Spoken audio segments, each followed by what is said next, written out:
സ്നേഹധനങ്ങൾ പ്രിയമുള്ളവരെ, എൻ്റെ കഥയുടെ ഒരു പുതിയ എപ്പിസോഡിലേക്ക് എല്ലാ മാന്യപ്രേക്ഷകരെയും സ്വാഗതം ചെയ്യുകയാണ്. അനുഗ്രഹിക്കപ്പെട്ട ഒരു ജീവിതാനുഭവം കൊണ്ട് നാം കേൾക്കാൻ പോവുകയാണ്. വളരെ പ്രാർത്ഥനയോടുകൂടെ ദൈവസന്നിധിയിലായിരിക്കാം. വളരെ അനുഗ്രഹിക്കപ്പെട്ട ഒരു കർത്താവിൻ്റെ ദാസൻ നമ്മളോടൊപ്പം ഇന്ന് ജോയിൻ ചെയ്തിട്ടുണ്ട്. ശുശ്രൂഷകളുടെ അനുഗ്രഹത്തിന് വേണ്ടി നമ്മളൊന്നിച്ച് പ്രാർത്ഥിക്കുകയാണ്.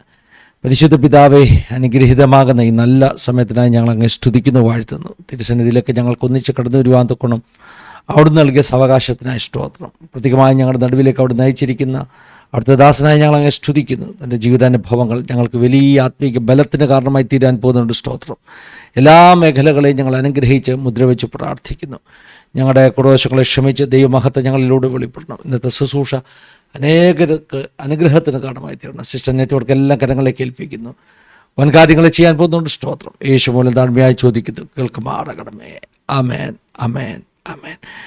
ഞാൻ വളരെ സന്തോഷത്തോടു കൂടിയാണ് ഇന്നത്തെ ഗസ്റ്റിനെ ആസാദിയുടെ പ്രേക്ഷകർക്ക് വേണ്ടി വെൽക്കം ചെയ്യുന്നത്. പ്രിയപ്പെട്ട Biju pastor Abraham Thomas Ranni ഏഴോലിയിൽ നിന്ന് ഒത്തിരി സ്നേഹത്തോടു കൂടെ ആദരവോടുകൂടെ ഞാൻ ബിജിച്ചാന്നാണ് എപ്പോഴും വിളിക്കുന്നത്. ഞങ്ങളുടെ പ്രിയപ്പെട്ട ബിജിച്ചാനെ വെൽക്കം ചെയ്യുന്നു. പ്രൈസ് ലോർഡ് പാസ്റ്ററെ. ഒരു സെക്കൻഡ്. പ്രൈസ് ലോർഡ് പാസ്റ്ററെ. Praise Lord. Praise Lord. ഒത്തിരി സന്തോഷമുണ്ട് കേട്ടോ. അപ്പോൾ ഞാൻ പ്രേക്ഷകരോട് പറയുമായിരുന്നു, കേൾക്കാമല്ലോ അല്ലേ? വീഡിയോ ഓൺ അല്ല. ശരി ശരി ശരി, ഇപ്പൊ കാണാമല്ലോ. Praise Lord. ഞാൻ നമ്മുടെ പ്രേക്ഷകരോട് പറയുമായിരുന്നു, ഞങ്ങളുടെ പ്രിയപ്പെട്ട ബിജിച്ചാനാണ്. ഞങ്ങൾ ഒരു മാതൃസഭ, ഒരു ലോക്കൽ ചർച്ച്, ഞങ്ങൾ എന്തൊക്കെയാണ് പറയേണ്ടത്, എനിക്ക് വാക്കുകൾ കിട്ടുന്നില്ല. ദൈവത്തിൻ്റെ സ്തോത്രം. KM പീറ്റർ പാസ്റ്റർ നമുക്ക് 2 ആഴ്ച മുമ്പ് വന്നിരുന്നു. ആ സമയത്ത് ഞങ്ങൾ പിന്നെ പാസ്റ്ററുടെ കാര്യമൊക്കെ പറഞ്ഞു, ബിച്ചാൻ്റെ കാര്യമൊക്കെ ഞങ്ങൾ പറഞ്ഞിരുന്നു. ഏഴോലി ചർച്ചിൻ്റെ ചരിത്രം പറഞ്ഞപ്പോൾ. ദൈവത്തിൻ്റെ സ്തോത്രം. നമ്മുടെ നാടിനെ കുറിച്ച് ഞാൻ എപ്പോഴും പറയാറുണ്ട് നമ്മുടെ ചാനലിൽ. തീർച്ചയായിട്ടും ഞാൻ ആസാദിയുടെ പ്രോഗ്രാം കാണുമ്പോൾ എപ്പോഴും ഏഴോലിയുടെ കാര്യം ഫിന്നിപ്പാസ് പറയുന്നത്, എല്ലാ മീറ്റിംഗും ഒട്ടുമിക്ക പ്രോഗ്രാമിലും ഏഴോലിയുടെ കാര്യം പാസ് പറയാറുണ്ട്. ഞാൻ മറക്കാനൊക്കെ നമ്മളെ ആത്മീക ജീവിതത്തിൽ വളർത്തിയ സഭയാണല്ലോ, അതുകൊണ്ട് തന്നെ പരാമർശിക്കപ്പെടും. ആ ചർച്ചിന് എൻ്റെ പ്രായമാണെന്നാ ഞങ്ങളുടെ മമ്മി പറയാറുള്ളത്. കാരണം മമ്മിയെ ഡെലിവറിക്ക് വേണ്ടി റാന്നിയിലൊക്കെ കൊണ്ടുവന്ന് പപ്പായ്ക്ക് അസുഖമൊക്കെ ആയൊരു സമയമാണ്. ആ സമയത്താണ് ആ ചർച്ച് പണിയാനുള്ള ചർച്ചകൾ അവിടെ നടക്കുകയൊക്കെ ചെയ്യുന്നത്. അപ്പോൾ മമ്മി എപ്പോഴും പറയും, നിന്റെ പ്രായമാണ് ആ ചർച്ചിന്. 50 വർഷം തികഞ്ഞല്ലേ? എന്നാല് നമ്മള് അതിനു മുമ്പ് നമുക്ക് ഓല കൊണ്ടുള്ള ചർച്ച ഉണ്ടായിരുന്നു. പണിഞ്ഞ് ഓടിട്ട ഒരു ഹോള് പണിയുന്നതാണ്. അത് ഫിന്നിപ്പാസ്റ്ററുടെ ഏജാ. ശരി. അതിനു മുമ്പ് തന്നെ നമുക്ക് എത്ര നാൾ മുമ്പ് ആ ചർച്ച തുടങ്ങിയത്? അന്നേരം അതിനൊരു 3 വർഷം മുമ്പ് നമുക്ക് ഓലയിട്ട് ഉള്ള ഒരു ഷെഡിലായിരുന്നു ആരാ നടന്നുകൊണ്ടിരുന്നത്. ഓ, അത് ശരി, അത് ശരി. ഫിന്നിപ്പാസ്റ്ററുടെ പിതാവിന്റെ പിതാവ് എന്ന് പറഞ്ഞാൽ വല്യപ്പച്ചനാണ്. പിന്നെ ആ പുതിയ ആദ്യത്തേനും ഉണ്ടായിരുന്നതാണ്. അപ്പോൾ തന്നെ അവർ ഒന്നിച്ചാണ് ചെയ്തത്. എന്നാൽ തന്നെ പുതിയ ഒരു ബിൽഡിങ്ങിന് ആവശ്യമായ ഭൗതികത കണ്ടെത്തിയതും എല്ലാം തന്റെ അധ്വാനത്തിന്റെയും തന്റെ ശമ്പളത്തിന്റെയും എല്ലാം ആണ്. അന്നത്തെ കാലമല്ലേ, ആൾക്കാരുടെ കയ്യിലൊന്നും പൈസയോ ഒന്നുള്ള സമയമല്ല, ജോലിയും കാര്യങ്ങളും. ചർച്ച് തുടങ്ങിയിട്ട് ഇപ്പൊ എത്ര വർഷമായി? 50 വർഷമാണോ? 54 വർഷമായി. 54 വർഷമായി ചർച്ച തുടങ്ങിയിട്ട്? 53 വർഷം. 53 വർഷം. Okay okay okay. അതെനിക്കൊരു പുതിയ ഇൻഫർമേഷൻ. എൻ്റെ ഒരു ചിന്ത എന്ന് പറഞ്ഞാൽ 50 വർഷം എന്നായിരുന്നു. നമ്മളതാ ഓടിട്ട ഹോള് പണിഞ്ഞ്, നമ്മൾ കാണുന്ന ഹോള് പണിഞ്ഞ് 50 വർഷം. ശരി, ദൈവത്തിന് സ്തോത്രം. ഞാൻ ഇന്നലെ വൈകിട്ടിരുന്ന് ഒന്ന് ചിന്തിക്കുകയായിരുന്നു ഏഴോലി നാടിനെക്കുറിച്ച്, ഏഴോലിയുടെ സമീപ പ്രദേശങ്ങൾ. നമുക്കൊരു ഒരു ഏറിയ ഇങ്ങനെ നെല്ലിക്കവൺ, ഏഴോലി, കരിയമ്പലാവ്, ഇങ്ങനൊരു റൗണ്ട് എടുത്തു കഴിഞ്ഞാൽ ഞാൻ ജസ്റ്റ് ഒന്ന് എണ്ണി നോക്കുമായിരുന്നു. ആ ദേശത്തു നിന്ന് എത്രയോ ദൈവദാസന്മാരെ ദൈവം പുറത്തു കൊണ്ടുവന്നിരിക്കുന്നു. ഇന്നും ഒത്തിരി ദൈവദാസന്മാർ ആ ചെറിയ ലൊക്കേഷനിൽ നിന്നല്ലേ? തീർച്ചയായിട്ടും തീർച്ചയായിട്ടും. അതെനിക്ക് തോന്നുന്നു അതിനകത്ത് വളരെ പേരെടുത്ത വിവിധ സഭാ വ്യത്യാസം, ഡിനോമിനേഷൻ വ്യത്യാസം കൂടാതെ പെന്തക്കോസ്ത് സമൂഹത്തിൽ നിരവധി ദൈവദാസന്മാര് ആ ചുറ്റുപാടിൽ നിന്നുണ്ടായിട്ടുണ്ട്. അപ്പോൾ തന്നെ നമുക്കറിയാം പിന്നെ CS മാത്യു പാസ്റ്റർ അടക്കമുള്ള, അപ്പോൾ ജോർജ് വർഗീസ് IPCയുടെ മുൻ ജനറൽ സെക്രട്ടറി ആയിരുന്ന പൊടിക്കുഞ്ഞ് പാസ്റ്റർ എന്ന് പറയുന്ന ജോർജ് വർഗീസ് അപ്പച്ചനൊക്കെ വലിയ പ്രമുഖരായ കർത്താവ് പ്രസിദ്ധരായ യുവൃത്യന്മാരും നമ്മുടെ ചുറ്റുപാടിൽ നിന്നും അതെ കർത്താവ് ഏൽപ്പിച്ചവരാ. അതെ, അതായത് പാസ്റ്റർ CS മാത്യു, കൊമ്പക്കുഴിയിലെ പൊടിക്കുഞ്ഞെന്നറിയപ്പെട്ട ജോർജ് വർഗീസ് പാസ്റ്റർ, അതുപോലെ നെല്ലിക്കമണ്ണിലോട്ട് പോവുകയാണെങ്കിൽ ഇറ്റാർസി കുര്യൻ എന്നൊക്കെ പറയുന്ന വെളയിൽ കുര്യൻ അല്ലേ, നോർത്ത് ഇന്ത്യയിലെ. അപ്പോൾ അവരെല്ലാം ഒരു 2-2.5 കിലോമീറ്റർ ചുറ്റളവിലാണ് ഈ ദേവദാസന്മാർ മുഴുവൻ. പിന്നെ കോളാകുട്ട് മത്തായി ഉപദേശി. ഞാൻ കഴിഞ്ഞ ദിവസം ഇങ്ങനെ ഓർക്കുകയായിരുന്നു, നമ്മുടെ സഭയിലെ ഒരു മുൻ ശുശ്രൂഷകനായിരുന്ന MC ജോൺ പാസ്റ്റർ, അദ്ദേഹത്തിന്റെ മക്കള്, അത് പ്രിയ കർത്താവിന്റെ ദാസി ഇപ്പോഴുണ്ട് എന്ന് പറഞ്ഞാല്, എനിക്ക് എൻ്റെ യേശുവിനെ കണ്ടാൽ മതി എന്നുള്ള പാട്ടടക്കമുള്ള നിരവധി പാട്ടുകൾ എഴുതിയ പ്രിയപ്പെട്ടവരെ, നമ്മുടെ ചുറ്റുപാടിൽ CS മാത്യു പാസ്റ്ററിൻ്റെതായിട്ടുള്ള പാട്ടുകള്, MC ജോൺ പാസ്റ്ററിൻ്റെതായ പാട്ടുകളൊക്കെയാണ് ആഗോള പെന്തക്കോസ്ത് സമൂഹവും ക്രൈസ്തവ സമൂഹവും നെഞ്ചിലേറ്റിയ അനവധി ആത്മീക പ്രത്യാശാ ഗീതങ്ങൾ നമ്മുടെ ചുറ്റുപാടിലും നമ്മുടെ സഭയിൽ നിന്നും ഒക്കെ പുറത്തു വന്നതാണ്. ഇന്ന് പലർക്കും അറിയത്തില്ല അച്ഛാ ഈ MC ജോൺ പാസ്റ്റർ എഴുതിയ പാട്ടുകളെ കുറിച്ച്. പിന്നെ ഞാൻ കഴിഞ്ഞ ദിവസം ഒരു ഇന്റർവ്യൂ കൊടുത്തായിരുന്നു. അത് എറണാകുളത്തുള്ള ഒരു IPC സഭയാണ്. അവർക്ക് ഈ കുഞ്ഞുങ്ങളുടെ പ്രോഗ്രാമിന്, PYP പ്രോഗ്രാമിന് ഓരോ പാട്ട് എഴുതിയ പശ്ചാത്തലവും എഴുതിയത് ആരാണെന്നോ അവർക്ക് അത് എഴുതാനുണ്ടായ പശ്ചാത്തലവും ഒക്കെ സാജു കൊച്ചുന്ന് ഉപദേശിയുടെ ആയാലും MC ജോൺ പാസ്റ്റർ ആയാലും എന്നെ വിളിച്ചത് അവർക്ക് എങ്ങനെയോ നമ്പർ കിട്ടി. എനിക്ക് എൻ്റെ യേശുവിനെ കണ്ടാൽ മതി എന്നുള്ളത് നമ്മുടെ സഭയിലുള്ള ഒരു പാസ്റ്റർ ആയിരുന്നു, നിധിയിൽ വിശ്രമിക്കുന്നതെന്നും ഇന്നതുപോലെ എന്നെ ബന്ധപ്പെട്ടാൽ അതിന്റെ ഡീറ്റെയിൽസ് കിട്ടുമെന്നും അറിയാനിടയായി. എന്നോട് ഇന്റർവ്യൂ ചെയ്തു. ഞാൻ പട്ടേലെ അമ്മച്ചിയെ ഇന്റർവ്യൂ ചെയ്യിപ്പിച്ചു. അങ്ങനെ അവരത് ആ സൺഡേ സ്കൂളിൽ അവരുടെ PIPക്ക് അത് അവതരിപ്പിക്കാനൊക്കെ ഇടയായി. ദൈവത്തിന് സ്തോത്രം. എനിക്ക് എൻ്റെ യേശുവിനെ മാത്രമല്ല, കുറുകി ഞരങ്ങി കാത്തിരിക്കും കുറുംപ്രാവ് നിന്നിട വരാറായി, ആ പാട്ടും പട്ടേലെ പാസ്റ്റർ, ഞങ്ങൾ പട്ടേലെ പാസ്റ്റർ എന്നാണ് വിളിക്കുന്നത്. ഏഴേലി ഞങ്ങളുടെ ലോക്കൽ ചർച്ചിലായിരുന്നു പാസ്റ്ററും ഫാമിലിയും.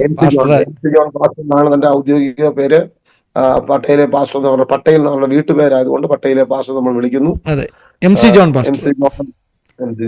പാസ്റ്റർ കൊച്ചുമകൻ ലിജോ ഞങ്ങളുടെ ബോംബെ ചർച്ചിലുണ്ട്, ഞങ്ങളുടെ ബോംബെയിലെ വർഷിപ്പ് ടീമിലുണ്ട്, നമ്മുടെ സഭയിലുമുണ്ട്. ദൈവത്തിന്റെ സ്തോത്രം. അത് നമുക്ക് ഏഴുവലിയുടെ ചരിത്രത്തോടെ നിർത്തിയിട്ടെ നമുക്ക് പിന്നെ പാസ്റ്റർ എബ്രഹാം തോമസ് ബിജിച്ചാന്റെ ചരിത്രത്തിലേക്ക് വരാം. ഞാന് ഒരു കാര്യം കൂടെ പറയണോ, എന്റെ കണക്ക് സാറായിരുന്നു അല്ലേ? കണക്കൊന്നും തെറ്റിയില്ല.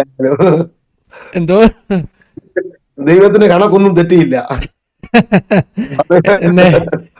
എന്നെ 10ാം ക്ലാസ്സിലൊക്കെ കണക്ക് പിടിപ്പിച്ച സാറായിരുന്നു ബിജു സാറ്.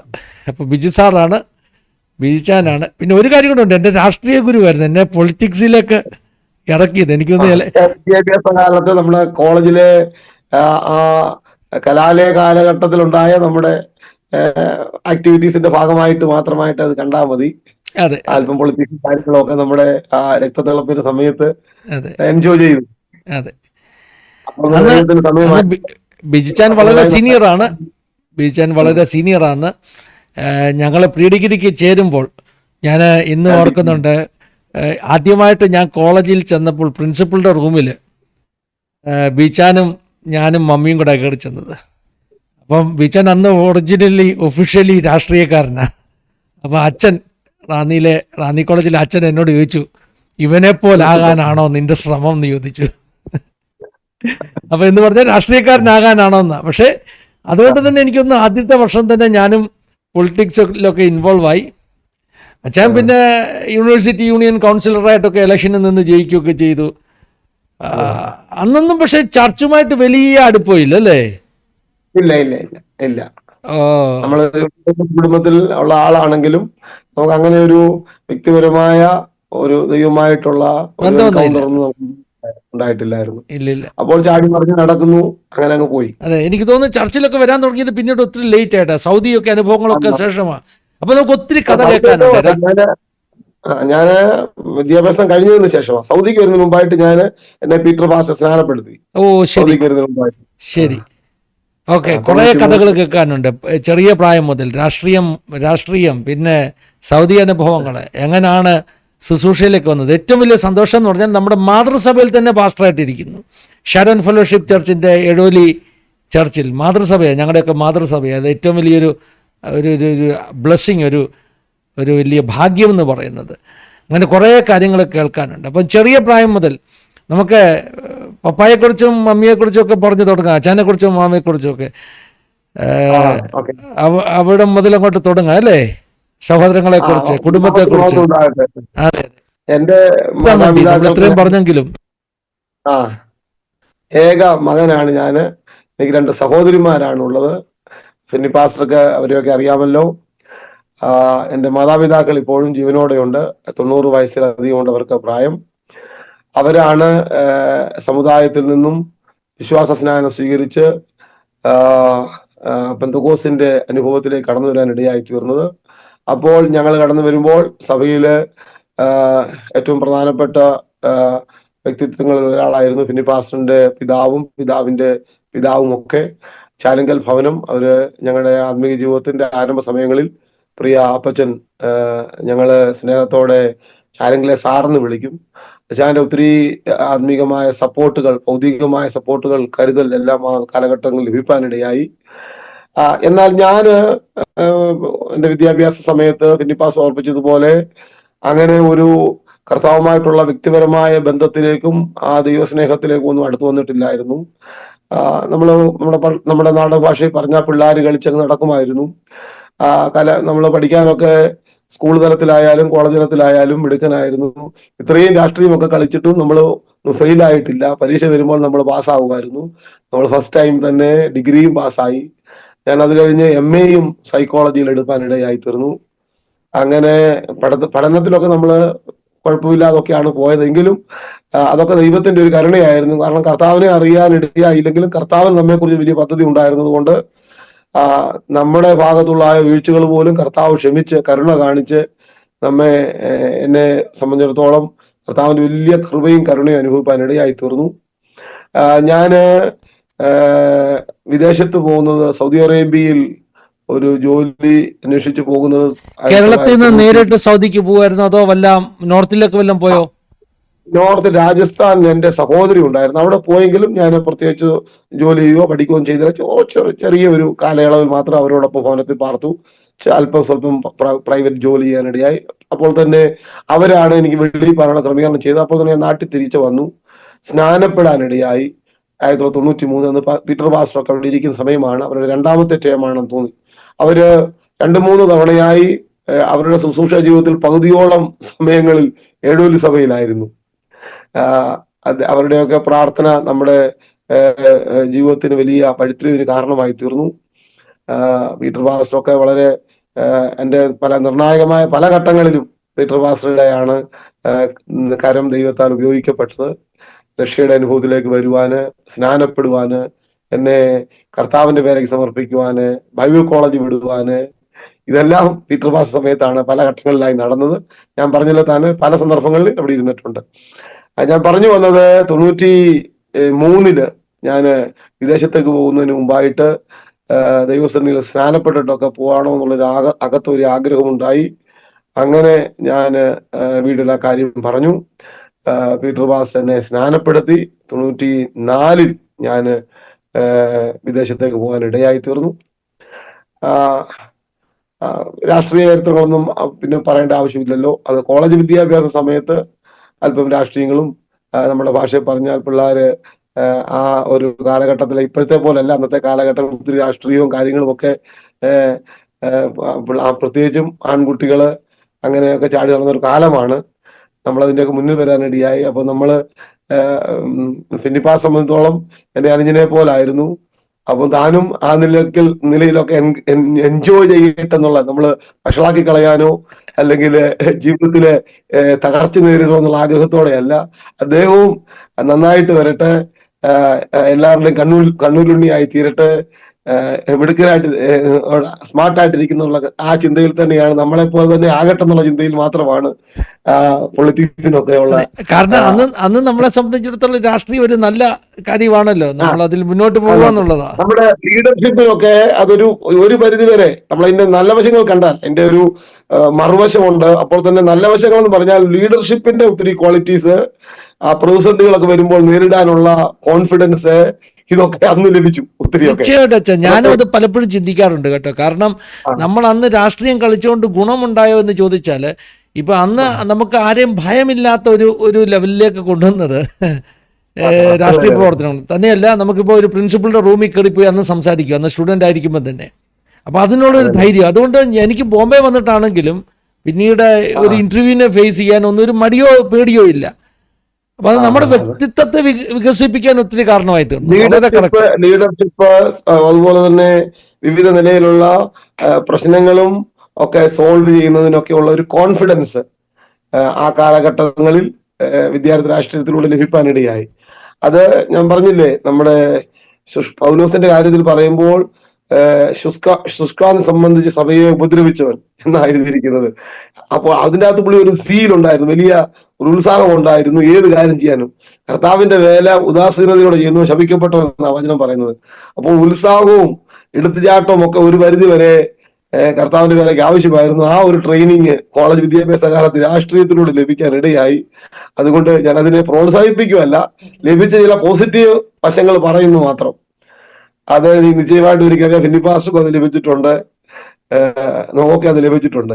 നമ്മൾ ആരെയും നമ്മൾ കേൾവിക്കാരെ ആരെയും പൊളിറ്റിക്സിലേക്ക് എൻകറേജ് ചെയ്യുകയല്ല. ഞാൻ പറഞ്ഞതിന്റെ സാരം മറ്റൊന്നുമല്ല, കർത്താവ് അറിയാതല്ലോ ജീവിതത്തിൽ ഒന്നും സംഭവിക്കുന്നത്. അതുകൊണ്ട് അങ്ങനെ പറഞ്ഞത്. ഞാൻ പറഞ്ഞു വരുന്നത് 1994 ഞാൻ വെളിയിൽ വിദേശത്തേക്ക് കടന്നുപോയി. 97 ഞാൻ തിരികെ വന്നത്. തിരികെ വന്ന് വിവാഹം കഴിപ്പാനിടയായി തീർന്നു. ആദ്യകാല പെന്തക്കോസ് കുടുംബങ്ങളിൽ ഒന്ന്. അപ്പോൾ തന്നെ നമ്മൾ മുമ്പേ പ്രസ്താവിച്ചതുപോലെ ഇന്ത്യ പെന്തക്കോസ് ദൈവസഭയുടെ ഒരു മുൻ ജനറൽ സെക്രട്ടറി ആയിരുന്ന പൊടിക്കുഞ്ഞച്ചാൻ എന്ന് വിളിക്കുന്ന ജോർജ് വീറസപ്പച്ചന്റെ ഒരു സഹോദരന്റെ മകളെയാണ് ഞാൻ വിവാഹം കഴിപ്പിച്ചത്. എൻ്റെ തുണയായി കർത്താവ് എനിക്ക് നൽകിയ ദൈവദാസിയും എഴുവലി നിവാസി തന്നെയാണ്. കർത്താവിന്റെ വേലയ്ക്ക് വേണ്ടി താനും സമർപ്പിക്കപ്പെട്ടാണ് തൻ്റെ ബാല്യപ്രായം മുതലായിരുന്നത്. ആ നിലയിലൊക്കെ ദൈവത്തിന്റെ പദ്ധതിയും ദൈവത്തിന്റെ ഹിതവുമായിരുന്നു എന്ന് ഞങ്ങൾക്ക് പിൽക്കാലത്ത് മനസ്സിലാക്കുവാൻ ഇടയായി തീർന്നു. ഞാൻ പറഞ്ഞത് അങ്ങനെ 97 ഞാൻ വിവാഹം കഴിച്ചത്.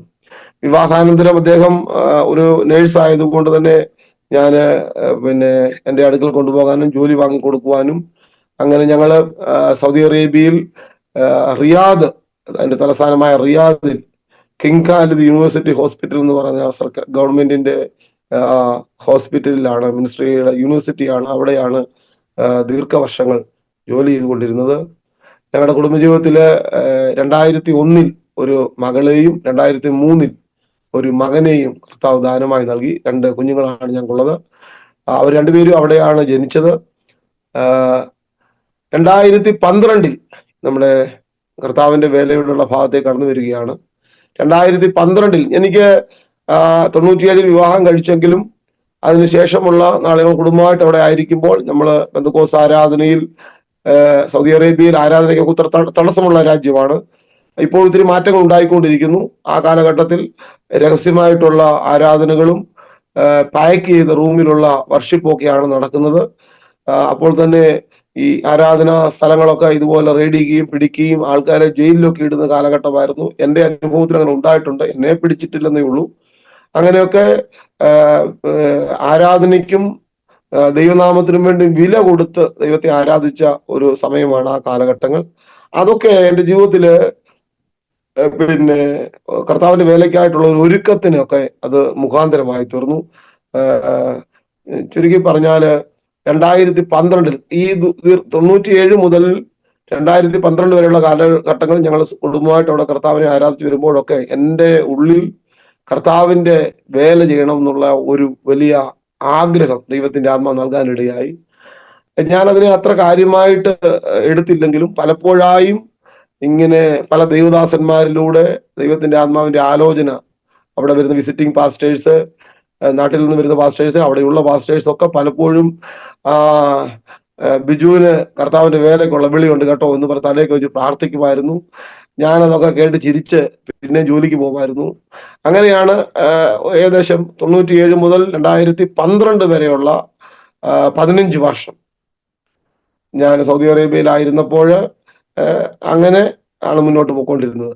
എന്നാൽ 2012 നിരന്തരമായി എനിക്ക് പിന്നെ ദൈവാത്മാവിന്റെ ഇടപെടലുണ്ടായി. ഞാനത് എൻ്റെ സഹധർമ്മിണിയോട് പറയുമായിരുന്നു. അദ്ദേഹവും പിന്നെ ഒരിക്കൽ എന്നോട് പറയും, നമുക്ക് ചില ദിവസങ്ങൾ പ്രാർത്ഥിച്ചൊരു തീരുമാനം എടുക്കാം. അങ്ങനെ ഞങ്ങൾ പ്രാർത്ഥിക്കുകയും ഉപവസിക്കുകയൊക്കെ ചെയ്യുമായിരുന്നു. 2012 ഞാൻ അവസാനം ഞങ്ങൾ കുടുംബമായിട്ട് തീരുമാനമെടുത്തു. കർത്താവിന്റെ വേലയ്ക്ക് വേണ്ടി ഞാൻ എന്നെ സമർപ്പിച്ചു. ഒരു ഭൗതികമായിട്ടുള്ള ഒരു ആവശ്യങ്ങൾക്ക് വേണ്ടിയല്ല, ഞങ്ങൾ സുഖമായിട്ട് ഗവൺമെന്റ് ജോബ് തനിക്കുള്ളത് കൊണ്ട് നല്ല ശമ്പളമുണ്ട്, കുഞ്ഞുങ്ങൾ അവിടെയുണ്ട്, യാതൊരു ബുദ്ധിമുട്ടുമില്ലായിരുന്നു. എല്ലാ നന്മകളും ഭൗതികമായത് അവിടെ ഉണ്ടായിരുന്നു. അപ്പോൾ തന്നെ ആരാധനയും കാര്യങ്ങളും ഒക്കെ ഉണ്ടായിരുന്നു. എന്നാൽ അതിൽ ഞാൻ സന്തുഷ്ടനല്ലായിരുന്നു. എനിക്ക് കർത്താവിന്റെ വേല ചെയ്യണമെന്നുള്ള വലിയ ആ ഉൾവിളി പരിശുദ്ധാത്മാവ് എന്നെ ഇങ്ങനെ ഉദ്യമിപ്പിച്ചു കൊണ്ടിരുന്നു. അതുകൊണ്ട് ഞാൻ ജോലി റിസൈൻ ചെയ്യാന്ന് പറയുമ്പോൾ എൻ്റെ സ്നേഹിതരൊക്കെ എന്നോട് വട്ടാണോ സാറേ എന്ന് ചോദിക്കുമായിരുന്നു. കുടുംബമായി ഞങ്ങളൊക്കെ ഒറ്റയ്ക്ക് താമസിക്കുന്നവരാ, ബാച്ചിലേഴ്സാ, ഞങ്ങൾക്ക് ഭാര്യയെ കാണണമെന്ന്, വീട്ടിൽ പോകണമെന്നും മാതാപിതാക്കളെ കാണണമെന്നൊക്കെ ആഗ്രഹം ഉണ്ടാകും. എന്നാല് ബിജു സാറിന് ഇവിടെ ഒരു ബുദ്ധിമുട്ടും ഇല്ലല്ലോ. നല്ല ജോലിയായിരുന്നു എനിക്ക്, ഓഫീസിലായിരുന്നു ജോലി, നല്ല ജോലിയായിരുന്നു, സൂപ്പർവൈസിങ് ആയിരുന്നു, മാനേജർ ആയിരുന്നു, ഇങ്ങനെ പല പൊസിഷൻ ചെയ്തിട്ടുണ്ട്, ഒരു ബുദ്ധിമുട്ടും ഇല്ലായിരുന്നു. കുഞ്ഞുങ്ങൾ അവിടെ പഠിക്കുകയായിരുന്നു. എനിക്ക് യാതൊരു ബുദ്ധിമുട്ടും ഇല്ലായിരുന്നെങ്കിലും ഞാൻ അതിൽ സന്തുഷ്ടനല്ലായിരുന്നു. കർത്താവിന്റെ വേലയെ ചെയ്യണമെന്നുള്ള വലിയ ഉൾവിളി എന്നെ ഇങ്ങനെ മതിച്ചുകൊണ്ടിരുന്നു. അതെന്റെ ഭാര്യയ്ക്ക് നന്നായിട്ട് അറിയാമായിരുന്നു. അവസാനം താനും എന്നോട് പറഞ്ഞൊരു കാര്യം ചെയ്യ്, ജോലി റിസൈൻ ചെയ്തിട്ട് കുഞ്ഞുങ്ങളുമായി നാട്ടിൽ, എൻ്റെ വിസായിലായിരുന്നു കുഞ്ഞുങ്ങൾ. അതുകൊണ്ട് അന്ന് അവർ 6ാം ക്ലാസ്സിലും 4ാം ക്ലാസ്സിലും പഠിക്കുക. ഞാൻ ജോലി റിസൈൻ ചെയ്തിട്ട്, എൻ്റെ കമ്പനി എനിക്ക് റിസൈൻ തരത്തില്ല. പോയി ഞാൻ ഇങ്ങനൊന്നും പറഞ്ഞാൽ അവർക്ക് മനസ്സിലാകത്തില്ലല്ലോ. മുസ്ലിങ്ങള് അറബികൾക്ക് കർത്താവിന്റെ വേലയ്ക്ക് പോകാന്ന് പറഞ്ഞാൽ അവർക്ക് മനസ്സിലാകത്തില്ല. അതുകൊണ്ട് ഞാൻ പറഞ്ഞു, പേരൻസ് ഒക്കെ ഏജ്ഡ് ആണ്, പ്രായമുള്ള മാതാപിതാക്കളാണ്, അവരുടെ മുമ്പിൽ കുറച്ച് നാൾ പോയി അവരെ ശുശ്രൂഷിക്കണമെന്നൊക്കെ ഞാൻ പറഞ്ഞു. അവരെന്നോട് പറഞ്ഞു, പോയി ശുശ്രൂഷിച്ച് കുറച്ച് കഴിഞ്ഞിട്ട് വന്നാൽ മതി, ലോങ് ലീവ് അടിച്ചാ തന്നെ, എപ്പോൾ തിരിച്ചു വരണം അന്നേരം വരാത്തക്കോണുള്ള ക്രമീകരണങ്ങളൊക്കെ ചെയ്ത് തന്നെ വിട്ടത്. പക്ഷെ എൻ്റെ ഉള്ളിൽ എനിക്കറിയാം തിരിച്ചൊന്നും പോകാനല്ല. ഞാൻ പീറ്റർ പാസ്റ്ററെ വിളിച്ച് പറഞ്ഞത്, പാസ്റ്റർ ഞാൻ നാട്ടിൽ വരികയാണ്, ദൈവവചനം പഠിക്കാൻ പോവുകയാണ്, അതുകൊണ്ട് മണക്കാലായിലെയും കുമ്പനാട്ടെ ഒക്കെ പ്രോസ്പെക്ടസ് വാങ്ങി വെച്ചേക്കണം, എനിക്ക് സൗകര്യമുള്ളിടത്തും എനിക്ക് എൻ്റെ യാത്രാ സൗകര്യമൊക്കെ നോക്കി ഞാൻ എവിടെയെങ്കിലും പൊക്കോളാം, ഞാൻ വന്നാൽ ഉടനെ ഞാൻ സെമിനാരിൽ പോവും, വീട്ടിൽ നിന്ന് കഴിഞ്ഞാൽ പിന്നെ തിരിച്ചു പോകണമെന്നും അല്ലെങ്കിൽ മനസ്സിലൊക്കെ പിശാച് ചിന്തകൾ കൊണ്ടുവരും. എനിക്ക് അത്യധികമായ ആഗ്രഹമായിരുന്നു പിന്നെ ദൈവവചനം പഠിക്കാൻ പോകാൻ. അതുകൊണ്ട് ഞാൻ ഒരു ദിവസം പോലും നാട്ടിൽ നിൽക്കാൻ ആഗ്രഹിച്ചില്ല. കുഞ്ഞുങ്ങളെയും കൊണ്ട് ഞാൻ വന്നപ്പോൾ അന്നേരം തന്നെ ഓടി, അതേ ദിവസം തന്നെ പാസ്റ്റർ വന്ന് കണ്ടു. പാസ്റ്റർ എടുത്ത് പ്രോസ്പെക്ടസ് വാങ്ങിച്ച് വെച്ചേക്കുക, മണക്കാലായിലെയും IBC കുമ്പനാട്ടെയും. കുഞ്ഞുങ്ങളെ ഞാൻ കൊണ്ടുവന്ന് റാന്നിയിൽ സെന്റ് മേരീസ് സ്കൂളിൽ കൊണ്ട് ചേർത്ത് 6ാം ക്ലാസ്സിലും 4ാം ക്ലാസ്സിലും. അതിനുശേഷം ഞാൻ സെമിനാരിയിൽ 2012 മുതൽ 2017 വരെ 5 വർഷം MD കോഴ്സും MDH കോഴ്സും പഠിച്ച് ദൈവവചനം പഠിച്ചാണ് ഞാൻ കർത്താവിന്റെ വേലയ്ക്ക് വേണ്ടി ഇറങ്ങുന്നത്. വീട്ടിൽ നിന്നേ ഇല്ല. ആ സമയങ്ങളിലൊക്കെ പിന്നെ കുഞ്ഞുങ്ങളൊക്കെ തനിയെയാണ് വീട്ടിൽ പഠിക്കുകയും സ്കൂളിൽ പോവുകയും ഒക്കെ. കൊച്ചു കുഞ്ഞുങ്ങളായിരുന്നു, അവർക്കൊന്നും അറിയത്തില്ലായിരുന്നു. അവരെങ്കിലും ഞാൻ കർത്താവിന്റെ വേലയ്ക്ക് വേണ്ടി അങ്ങനെ ധീരമായ ഒരു റിസ്ക് എടുത്ത് ഇറങ്ങിയത് കൊണ്ട് അവരുടെ മാതാവ് അടുത്തില്ല, പിതാവ് അടുത്തില്ല, കൊച്ചു കുഞ്ഞുങ്ങളായിരുന്നു. അവർക്ക് രാവിലെ സ്കൂളിൽ പോകാൻ റെഡിയാകാൻ ബുദ്ധിമുട്ടുണ്ടായിരുന്നു. അവർ വെളിയിൽ ജനിച്ചു വളർന്നവർ, അവർ എഴുന്നേൽക്കുമ്പോൾ ചിലപ്പോൾ ലേറ്റ് ആകും, അപ്പോൾ സ്കൂൾ ബസ് കടന്നു പോകും. അത് കഴിയുന്ന പറഞ്ഞാൽ ചിലപ്പോൾ കടന്നു പോകുമ്പോൾ ടിഫിൻ എടുക്കാൻ മറന്നു പോകും. പിന്നെ പുറകെ ഓട്ടോറിക്ഷ ടിഫിൻ കൊടുത്ത് വിടണമായിരുന്നു. മുടി ചീകാതെ പെൺകുഞ്ഞ് പോകുമായിരുന്നു, യൂണിഫോം തേക്കാതെ പോകുമായിരുന്നു. കൊച്ചു കുഞ്ഞുങ്ങളല്ലേ, അവർക്ക് ഞാൻ കർത്താവിന്റെ വേലയ്ക്ക് വേണ്ടി അങ്ങനെ ഇറങ്ങിയത് കൊണ്ട് അവരുടെ കുഞ്ഞുങ്ങൾക്ക് ഒത്തിരി സ്ട്രഗിൾ ഉണ്ടായി. അതെനിക്കും എൻ്റെ സഹധർമ്മിണിക്ക് നന്നായിട്ട് അറിയാം. അവർ കൊച്ചു കുഞ്ഞുങ്ങളായിട്ട് അവർക്ക് അറിയത്തില്ലായിരുന്നു. അവർക്ക് നല്ലതായിട്ടുള്ള ഭക്ഷണം കൊടുത്ത് കാലം വിടാൻ കഴിഞ്ഞിട്ടില്ല. അതായത് ബിജാൻ വന്നിട്ടും അമ്മാമ്മ അന്നേരം വർക്ക് കണ്ടിന്യൂ ചെയ്യുമായിരുന്നു സൗദിയിൽ. ഞങ്ങൾ രണ്ടുപേരും കൂടെ റിസൈൻ ചെയ്താൽ വീട്ടിൽ പ്രശ്നം ഉണ്ടാകും. നമ്മുടെ ഭൗതികമായിട്ടുള്ള ആവശ്യങ്ങൾ നടക്കണമല്ലോ, അരിപ്രശ്നമല്ലേ. നമ്മൾ ജോലി ചെയ്യുമ്പോൾ രണ്ടുപേരും ഒന്നിച്ച് റിസൈൻ ചെയ്ത് കഴിഞ്ഞാൽ അത് വീട്ടിൽ വഴക്കാവും. അതുകൊണ്ട് അദ്ദേഹത്തോട് ഞാൻ പറഞ്ഞു, താങ്കൾ ജോലി കണ്ടിന്യൂ ചെയ്യുക, ഞാൻ പഠിച്ചു കഴിഞ്ഞിട്ട് താങ്കൾ പിന്നെ ജോലി റിസൈൻ ചെയ്താൽ മതി, നമ്മൾ ഒന്നിച്ച് കർത്താവിന്റെ വേല ചെയ്യാം. അത് സെമിനാരി ഇപ്പം ഞാൻ പോകുമ്പോൾ താങ്കൾ ഇവിടെ നാട്ടിൽ ചുമ്മാ നിൽക്കാനേ ഒക്കത്തുള്ളൂ. അതുകൊണ്ട് ജോലി കണ്ടിന്യൂ ചെയ്യുക. അപ്പൊ നമ്മുടെ വരുമാനം കൂടെ ആവും, കുഞ്ഞുങ്ങളെ പഠിപ്പിക്കണമല്ലോ, വീട്ടിൽ മാതാപിതാക്കൾക്ക് ചെലവിന് കൊടുക്കണമല്ലോ. അതുകൊണ്ട് അല്ലാതെ വലിയ ആഗ്രഹങ്ങളൊന്നുമല്ല. നമ്മൾ സർവൈവ് ചെയ്യണമല്ലോ, അതിനുവേണ്ടി മാത്രം കണ്ടിന്യൂ ചെയ്യാൻ പറഞ്ഞു. ഞാൻ നാട്ടിൽ വന്നു. ആ അങ്ങനെയാണ് ദൈവവചനം പഠിക്കാനിടയായി തീർന്നത് 2017 വരെ. അപ്പോഴേക്കും ഞങ്ങളുടെ കുഞ്ഞുങ്ങള് വളർന്നു. അവര് പിന്നെ ഹൈസ്കൂളായി, +2 ഒക്കെ കഴിയുന്ന സമയമായി. ഞാൻ 2017 ദൈവവചനം പഠിച്ചിറങ്ങി വരുമ്പോൾ നമ്മുടെ സഭയില് പീറ്റർ പാസ്റ്റർ 6 വർഷമായിട്ട് പോകാൻ വേണ്ടിയുള്ള ലെറ്ററൊക്കെ കൊടുത്തിട്ടിരിക്കുകയായിരുന്നു തിരുവല്ലായി. അപ്പോൾ നമ്മൾ രണ്ടുപേർക്കും നമുക്കറിയാവുന്ന നമ്മുടെ ഷാരോന്റെ മുൻ ജനറൽ പ്രസിഡന്റ് ആയിരുന്ന പാസ്റ്റർ PM ജോൺ അവറുകൾ റാന്നി സെൻട്രലിന്റെ ചുമതല തനിക്കാണ്. നമ്മളെ ഒക്കെ രണ്ടുപേരെയൊക്കെ വളരെ നമ്മുടെ ബ്ലസൻ സാറിന്റെ പിതാവ്, നിങ്ങൾ ഒന്നിച്ചല്ലേ പല കാര്യങ്ങളും CM-ലും ഒക്കെ പ്രവർത്തിച്ചേ? അതെ സാർ, എൻ്റെ ഒരു ആത്മീക പിതാവാണ് pastor PM John. PM John pastor ആണ് എന്നെ പിന്നെ എന്നാൽ എഴൂരിൽ തന്നെ ശുശ്രൂഷ ചെയ്ത് അവിടുത്തെ പാസ്റ്റർ ഇപ്പോൾ പോവുകയാണെന്ന് പറഞ്ഞ് അവിടെ തന്നെ നമുക്ക് സഭാചാരം തരുവാൻ ഇടയായി തീർന്നത്. കാരണം മാതാപിതാക്കൾ ഉണ്ടല്ലോ. ഒരു പാഴ്സനേജിൽ പോയി താമസിക്കുന്നതിന് കുടുംബമായിട്ട് സഹധർമ്മിണി ആവശ്യമാണ്. അതുകൊണ്ട് ഇവിടെ സഹധർമ്മിണി തൽക്കാലം ഇല്ലാത്തത് കൊണ്ട് മാതാപിതാക്കളും കുഞ്ഞുങ്ങളും ഉണ്ടല്ലോ. മാതൃസഭയുടെ തന്നെ ചാർജ് എടുക്ക്, താങ്കളെ അറിയാവുന്നവരാണല്ലോ എല്ലാവരും. അതുകൊണ്ട് അങ്ങനെ ഒരു നിയോഗമാണ് എനിക്ക് ലഭിക്കാനിടയായി തീർന്നത്. അങ്ങനെയാണ് എഴുവല്ലി സഭയുടെ പിന്നിപ്പാസ് ഓർപ്പിച്ചതുപോലെ ഞങ്ങളുടെ രണ്ടുപേരുടെയും മാതൃസഭയായ എഴുവല്ലി സഭയിൽ 2017 മുതൽ കർത്താവിന്റെ വേല ചെയ്യുവാനായി ഇടയായി തീർന്നുകൊണ്ടിരിക്കുന്നു. ഇപ്പോഴും ആ സഭയുടെ ശുശ്രൂഷനായി തുടരുകയാണ്. എന്നാൽ കർത്താവിന്റെ വേലയിൽ ദൈവം എന്റെ കേൾവിക്കാർക്ക് വേണ്ടി ഓർപ്പിക്കുന്നത്, കർത്താവിന്റെ വേല ഇറങ്ങി തിരിച്ചതിന്റെ ഫലമായി ഉണ്ടായ ഒത്തിരി പ്രതിസന്ധികൾ, പിശാച് പല നിലയിൽ നമ്മളെ ടാർഗറ്റ് വെക്കുകയും നമ്മളെ ഇല്ലാതാക്കുവാനുള്ള ഒത്തിരി ശ്രമങ്ങൾ പിശാചിന്റെ ഭാഗത്തുനിന്ന് ഉണ്ടായി. നിരന്തരമായി നമുക്ക് വെല്ലുവിളികൾ ഉണ്ടായിക്കൊണ്ടിരുന്നു. ഫിനിപ്പാസ് ഓർപ്പിച്ചതുപോലെ നമ്മുടെ പഴയ ആലയമായിരുന്നു അത്. 45 വർഷത്തോളം ആയതുകൊണ്ട് എല്ലാം ഒരു അതിന്റെ കാലപ്പഴക്കം കൊണ്ട് വളരെ മോശപ്പെട്ട അനുഭവത്തിൽ, ചോർന്നൊലിക്കുന്ന അനുഭവത്തിലായിരുന്നു. ഭിത്തികളൊക്കെ ഇടിഞ്ഞു തുടങ്ങിയിരുന്നു, ഓടുകളൊക്കെ പൊട്ടി വെള്ളം ഹോളിൻ്റെ അകത്ത് വീഴുമായിരുന്നു, എല്ലായിടവും ചോരുമായിരുന്നു. ഇങ്ങനെ ഒത്തിരി പ്രശ്നങ്ങൾ ഉണ്ടായിരുന്നു. ഞാൻ ദൈവസന്നിധിയിൽ പ്രാർത്ഥിച്ച് പിന്നെ 2017 ആലയം പണിയുവാൻ വേണ്ടി നമ്മൾ മുൻകൈ എടുത്തു. ദൈവമക്കളെ അതിനുവേണ്ടി ഉത്സാഹിപ്പിച്ചു. നെഹമ്യാവ് പറഞ്ഞതുപോലെ നമ്മുടെ സ്വർഗത്തിലെ ദൈവം നമുക്ക് കാര്യം സാധിപ്പിക്കുമെന്ന് ദൈവമക്കളെ പറഞ്ഞ് ധൈര്യപ്പെടുത്തിയിട്ട് ആ പണി ആരംഭിക്കാനിടയായി. നമുക്കറിയാം ഫിനിപ്പാസ്റ്ററിന്റെ ഭവനത്തിലുള്ള പ്രിയപ്പെട്ടവരൊക്കെ അമേരിക്കയിലുള്ളവരൊക്കെ ഉണ്ടല്ലോ, അവരൊക്കെ നമ്മളെ കൈത്താങ്ങി. അപ്പോൾ തന്നെ ദൈവമക്കൾ, നമ്മുടെ അവിടുത്തെ ആൾക്കാരെന്ന് പറഞ്ഞു കഴിഞ്ഞാൽ സാധാരണക്കാരും കൂലിപ്പണി എടുത്ത് അന്നുള്ള ഉപജീവനങ്ങൾ കഴിക്കുന്നവരുമാണ്. എങ്കിലും അവരൊക്കെ അവരുടെ കഴിവിനപ്പുറത്തായിട്ട് നമ്മുടെ ആലയത്തിന് വേണ്ടി പ്രവർത്തിച്ചു. അവര് അതിനുവേണ്ടി എന്നോടൊപ്പം തോളോട് തോൾ ചേർന്ന് നിന്നു. 2018 1.5 വർഷത്തോളം എടുത്തു നമുക്ക് മനോഹരമായ ഒരു ആലയം അവിടെ പണിത് പൂർത്തീകരിക്കാനിടയായി. ആലയം പൂർത്തീകരിക്കാനിടയായിരുന്ന സമയത്ത് തന്നെ നമുക്കപ്പോൾ അവിടെ 10-14 കുടുംബങ്ങളെ ഉള്ളായിരുന്നു. ആലയത്തിന്റെ സമർപ്പണം നടത്തുന്നതിനുള്ള എല്ലാ ക്രമീകരണങ്ങളും ചെയ്ത്, കുറച്ച് കടങ്ങളൊക്കെ ഉണ്ടായിരുന്നെങ്കിലും ആരാധന അങ്ങോട്ട് ആരംഭിക്കാം, പണി ഏകദേശമൊക്കെ ഒന്ന് പൂർത്തീകരിച്ചു. അതുകൊണ്ട് പിന്നെ അതിന്റെ ഒരു ആലയ സമർപ്പണ ശുശ്രൂഷയ്ക്ക് വേണ്ടി നോട്ടീസൊക്കെ അടിച്ചിട്ട് ഞാൻ നോട്ടീസ് കൊടുക്കാൻ വേണ്ടി ഇങ്ങനെ നമ്മുടെ റാന്നിയിലുള്ള പല ചർച്ചുകളിലും പോയിക്കൊണ്ടിരിക്കുമ്പോൾ റാന്നി ടൗണിൽ വെച്ച് എനിക്ക് വലിയൊരു അപകടമുണ്ടായി. ഞാൻ ബൈക്കിലാണ് യാത്ര ചെയ്തുകൊണ്ടിരുന്നത്.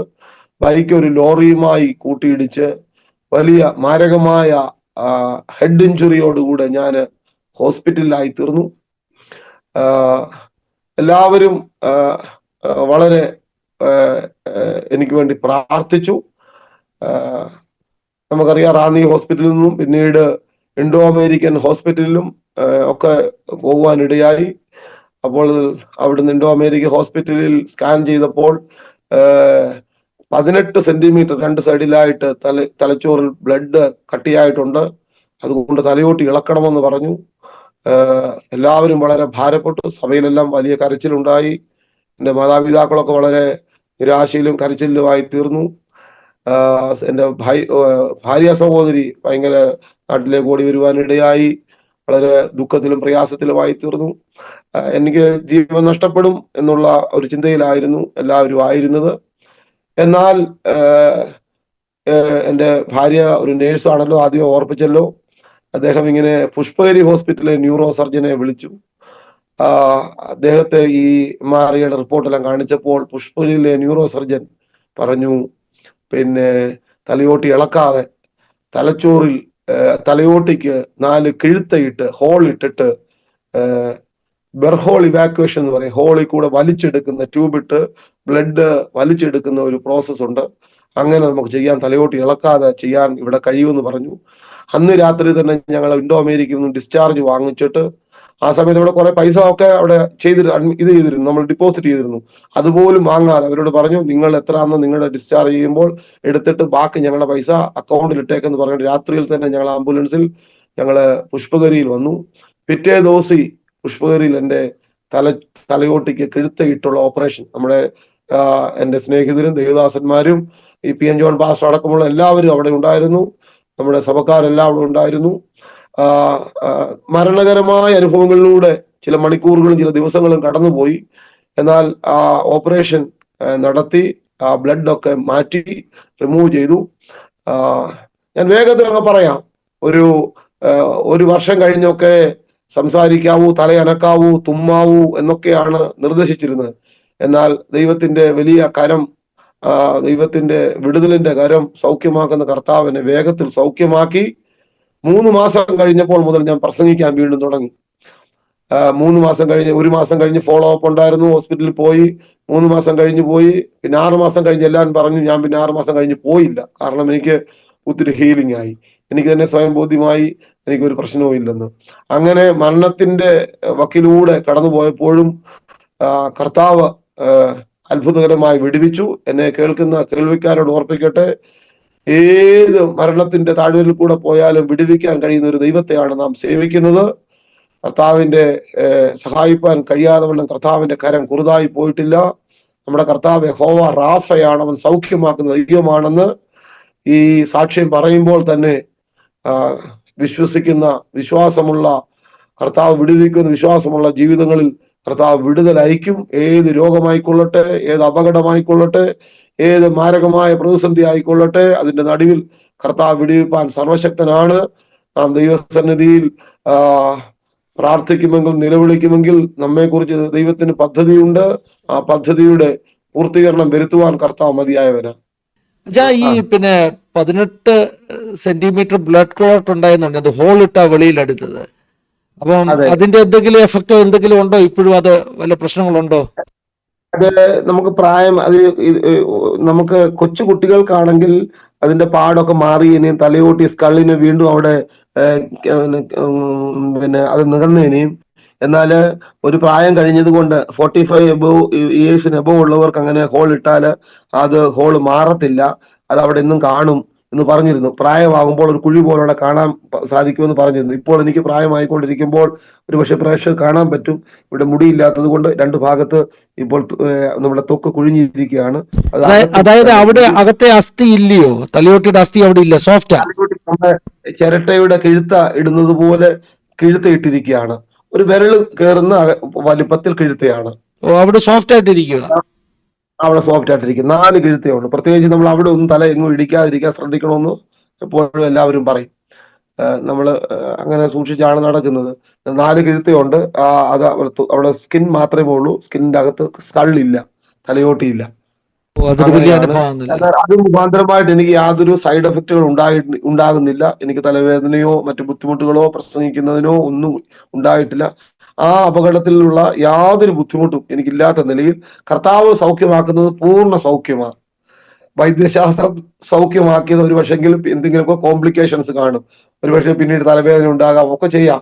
എന്നാൽ കർത്താവ് തൊട്ട് സൗഖ്യമാക്കിയത് എനിക്ക് പൂർണ്ണ ബോധ്യമുണ്ട്. അത് കാരണം എനിക്ക് യാതൊരു ബുദ്ധിമുട്ടും പിന്നീട് ഉണ്ടായിട്ടില്ല, ഒരു ബുദ്ധിമുട്ട്. ഞാൻ സ്വാഭാവികമായിട്ട് ഒത്തിരി സൗണ്ടിൽ പ്രസംഗിക്കുന്ന ആളാണ്. പലപ്പോഴും എന്റെ മാതാപിതാക്കളൊക്കെ ഞാൻ പ്രസംഗിക്കുമ്പോൾ കണ്ണുനീരൊഴുകും. കാരണം അവർ പെതുക്കെ പറയുന്നു, എല്ലാം കേൾക്കത്തില്ലയോ, മൈക്കില്ലയോ എന്നൊക്കെ പറയാറുണ്ട്. പക്ഷെ എന്റെ സൗണ്ട് അങ്ങനെ, ഞാൻ ഉറക്കെ സംസാരിക്കുന്നത്. എന്നാൽ അതിന്റെ യാതൊരു ബുദ്ധിമുട്ടും, ഓപ്പറേഷൻ്റെതായിട്ട് തലയോട്ട് കിഴിച്ചതിന്റെ യാതൊരു ബുദ്ധിമുട്ടും എനിക്ക് പിന്നീട് ഉണ്ടായിട്ടില്ല. എനിക്ക് കർത്താവ് വിടുവിച്ചതായതുകൊണ്ട് ആ ഹീലിംഗ്, ആ സൗഖ്യം പൂർണ്ണമാണ്. യാതൊരു കോംപ്ലിക്കേഷൻസും എനിക്ക് ശേഷം ഉണ്ടായിട്ടില്ല. അങ്ങനെ ആ ആ മരണത്തിന് ശേഷം ചർച്ച് നമ്മൾ ഡെഡിക്കേറ്റ് ചെയ്തു. അത് വലിയ അനുഗ്രഹമായിരുന്നു. അതിനുശേഷം നിരവധിയായ കുടുംബങ്ങൾ, വ്യക്തികൾ ഒക്കെ നമ്മുടെ സഭയിലേക്ക് രക്ഷിക്കപ്പെട്ടു വരുവാനും സ്നാനപ്പെടുവാൻ ഞാൻ അനേകരെ സ്നാനപ്പെടുത്തി. പെരുമ്പട്ടി അമ്പലത്തിൽ ഈ അവിടെ ഡോറൊക്കെ നന്നാക്കുകയൊക്കെ ചെയ്യുന്ന ഒരു കൊല്ലന്റെ പണി ചെയ്യുന്ന, അല്ലെ ആശാരിപ്പണി, ആ നിലയിലുള്ള ഹൈന്ദവ കുടുംബത്തിലെ ഭാര്യയും മകനും കൂടെ ഒരേ ദിവസം സ്നാനപ്പെട്ടു. അവരിപ്പോൾ നമ്മുടെ സഭയിലുണ്ട്. പിന്നെ അങ്ങനെ ഹൈന്ദവര്, മറ്റു വിവിധ സമുദായസ്ഥര്, വിവിധ ജാതി മതസ്ഥ, വിവിധ നിലയിലുള്ള ആൾക്കാരൊക്കെ നമ്മുടെ സഭയിലേക്ക് കടന്നു വരുവാൻ ഇടയായി തീർന്നു. ഇപ്പോൾ നമുക്ക് 40-നോടടുത്ത കുടുംബങ്ങൾ ദൈവസഭയിൽ കടന്നു വരുന്നുണ്ട്. അത് അങ്ങനെ ആ നിലയിൽ ഭൗതികമായ പണി നടന്നു. അപ്പോൾ തന്നെ എനിക്ക് നേരെയും മരണകരമായ അനുഭവങ്ങൾ ഉണ്ടായപ്പോൾ അതിനിടയിലെല്ലാം പ്രവർത്തിച്ച കർത്താവ്, പിന്നെ ഞാൻ എൻ്റെ സഭയെ പണിയും, പാതാള ഗോപുരങ്ങൾ അതിനെ ജയിക്കുകയില്ല എന്ന് കർത്താവ് അരുളി ചെയ്തല്ലോ. ആ വാഗ്ദത്തം പോലെ സഭയെ കർത്താവ് പണിയാൻ തുടങ്ങി. ആ നിലയിൽ മുന്നേറുവാൻ കർത്താവ് ഇടയാക്കി. അങ്ങനെ നിരവധി അത്ഭുതങ്ങളാണ്. ഞാൻ ഒരു കാര്യം കൂടെ ആ നിലയിൽ പറയാൻ ആഗ്രഹിക്കുന്നത്. നമ്മൾ എല്ലാ വർഷവും 21 ദിവസം ഉപവാസ പ്രാർത്ഥന നടത്താറുണ്ട്. ഇടയ്ക്ക് ദിവസങ്ങൾ 7 ദിവസം നടത്താറുണ്ട്. 3 ദിവസം എല്ലാ മാസവും നടത്താറുണ്ട്. ഓരോ ഉപവാസ പ്രാർത്ഥന സമയങ്ങളിലും വലിയ പ്രതിസന്ധിയിൽ കൂടെ ഞാൻ കടന്നു പോയിട്ടുണ്ട്. 2023 ദൈവമക്കളുടെ മോട്ടിവേഷന് വേണ്ടി, പ്രത്യാശയ്ക്ക് വേണ്ടി, ധൈര്യത്തിന് വേണ്ടി ഞാൻ ഓർപ്പിക്കട്ടെ. 2023 ഉപവാസ പ്രാർത്ഥന 21 ദൈവദാസന്മാരെ ക്ഷണിച്ചിരുന്നു. കേരളത്തിൽ ഇങ്ങോളമുള്ള ഉപവാസ പ്രാർത്ഥനയുടെ 4-ാം ദിവസമാണ് എൻ്റെ മകന് അല്പമല്ലാത്ത ശാരീരിക ക്ലേശം ഉണ്ടായി. ഉപവാസം നടന്നുകൊണ്ടിരിക്കുകയാണ്. അപ്പോൾ തന്നെ ഞാൻ സഭയിലുള്ള മറ്റ് സഹശുശ്രൂഷകരെയും ദൈവമക്കളെ ഏൽപ്പിച്ചിട്ട് മകനെ കൊണ്ട് ആശുപത്രി പോയി, മുത്തൂറ്റ് ഹോസ്പിറ്റലിൽ. അപ്പോൾ അവൻ 12-ാം ക്ലാസ് പരീക്ഷ എഴുതിയിട്ടിരിക്കുക. റിസൾട്ട് നീറ്റ് പഠിച്ചുകൊണ്ടിരിക്കുക, നീറ്റ് പരീക്ഷയ്ക്ക്. മുത്തൂറ്റ് ചെന്നപ്പോൾ അവര് MRI ഏതാണ്ടൊക്കെ എടുത്തപ്പോൾ അവരൊരു ക്യാൻസർ സസ്പെക്ട് ചെയ്തു. സംശയം പ്രകടിപ്പിച്ചു. ഞങ്ങൾക്ക് വലിയൊരു ഭാരമായി തീർന്നു. ഞങ്ങൾ അപ്പോൾ തന്നെ എൻ്റെ ദൈവദാസി ഓടി വന്നു.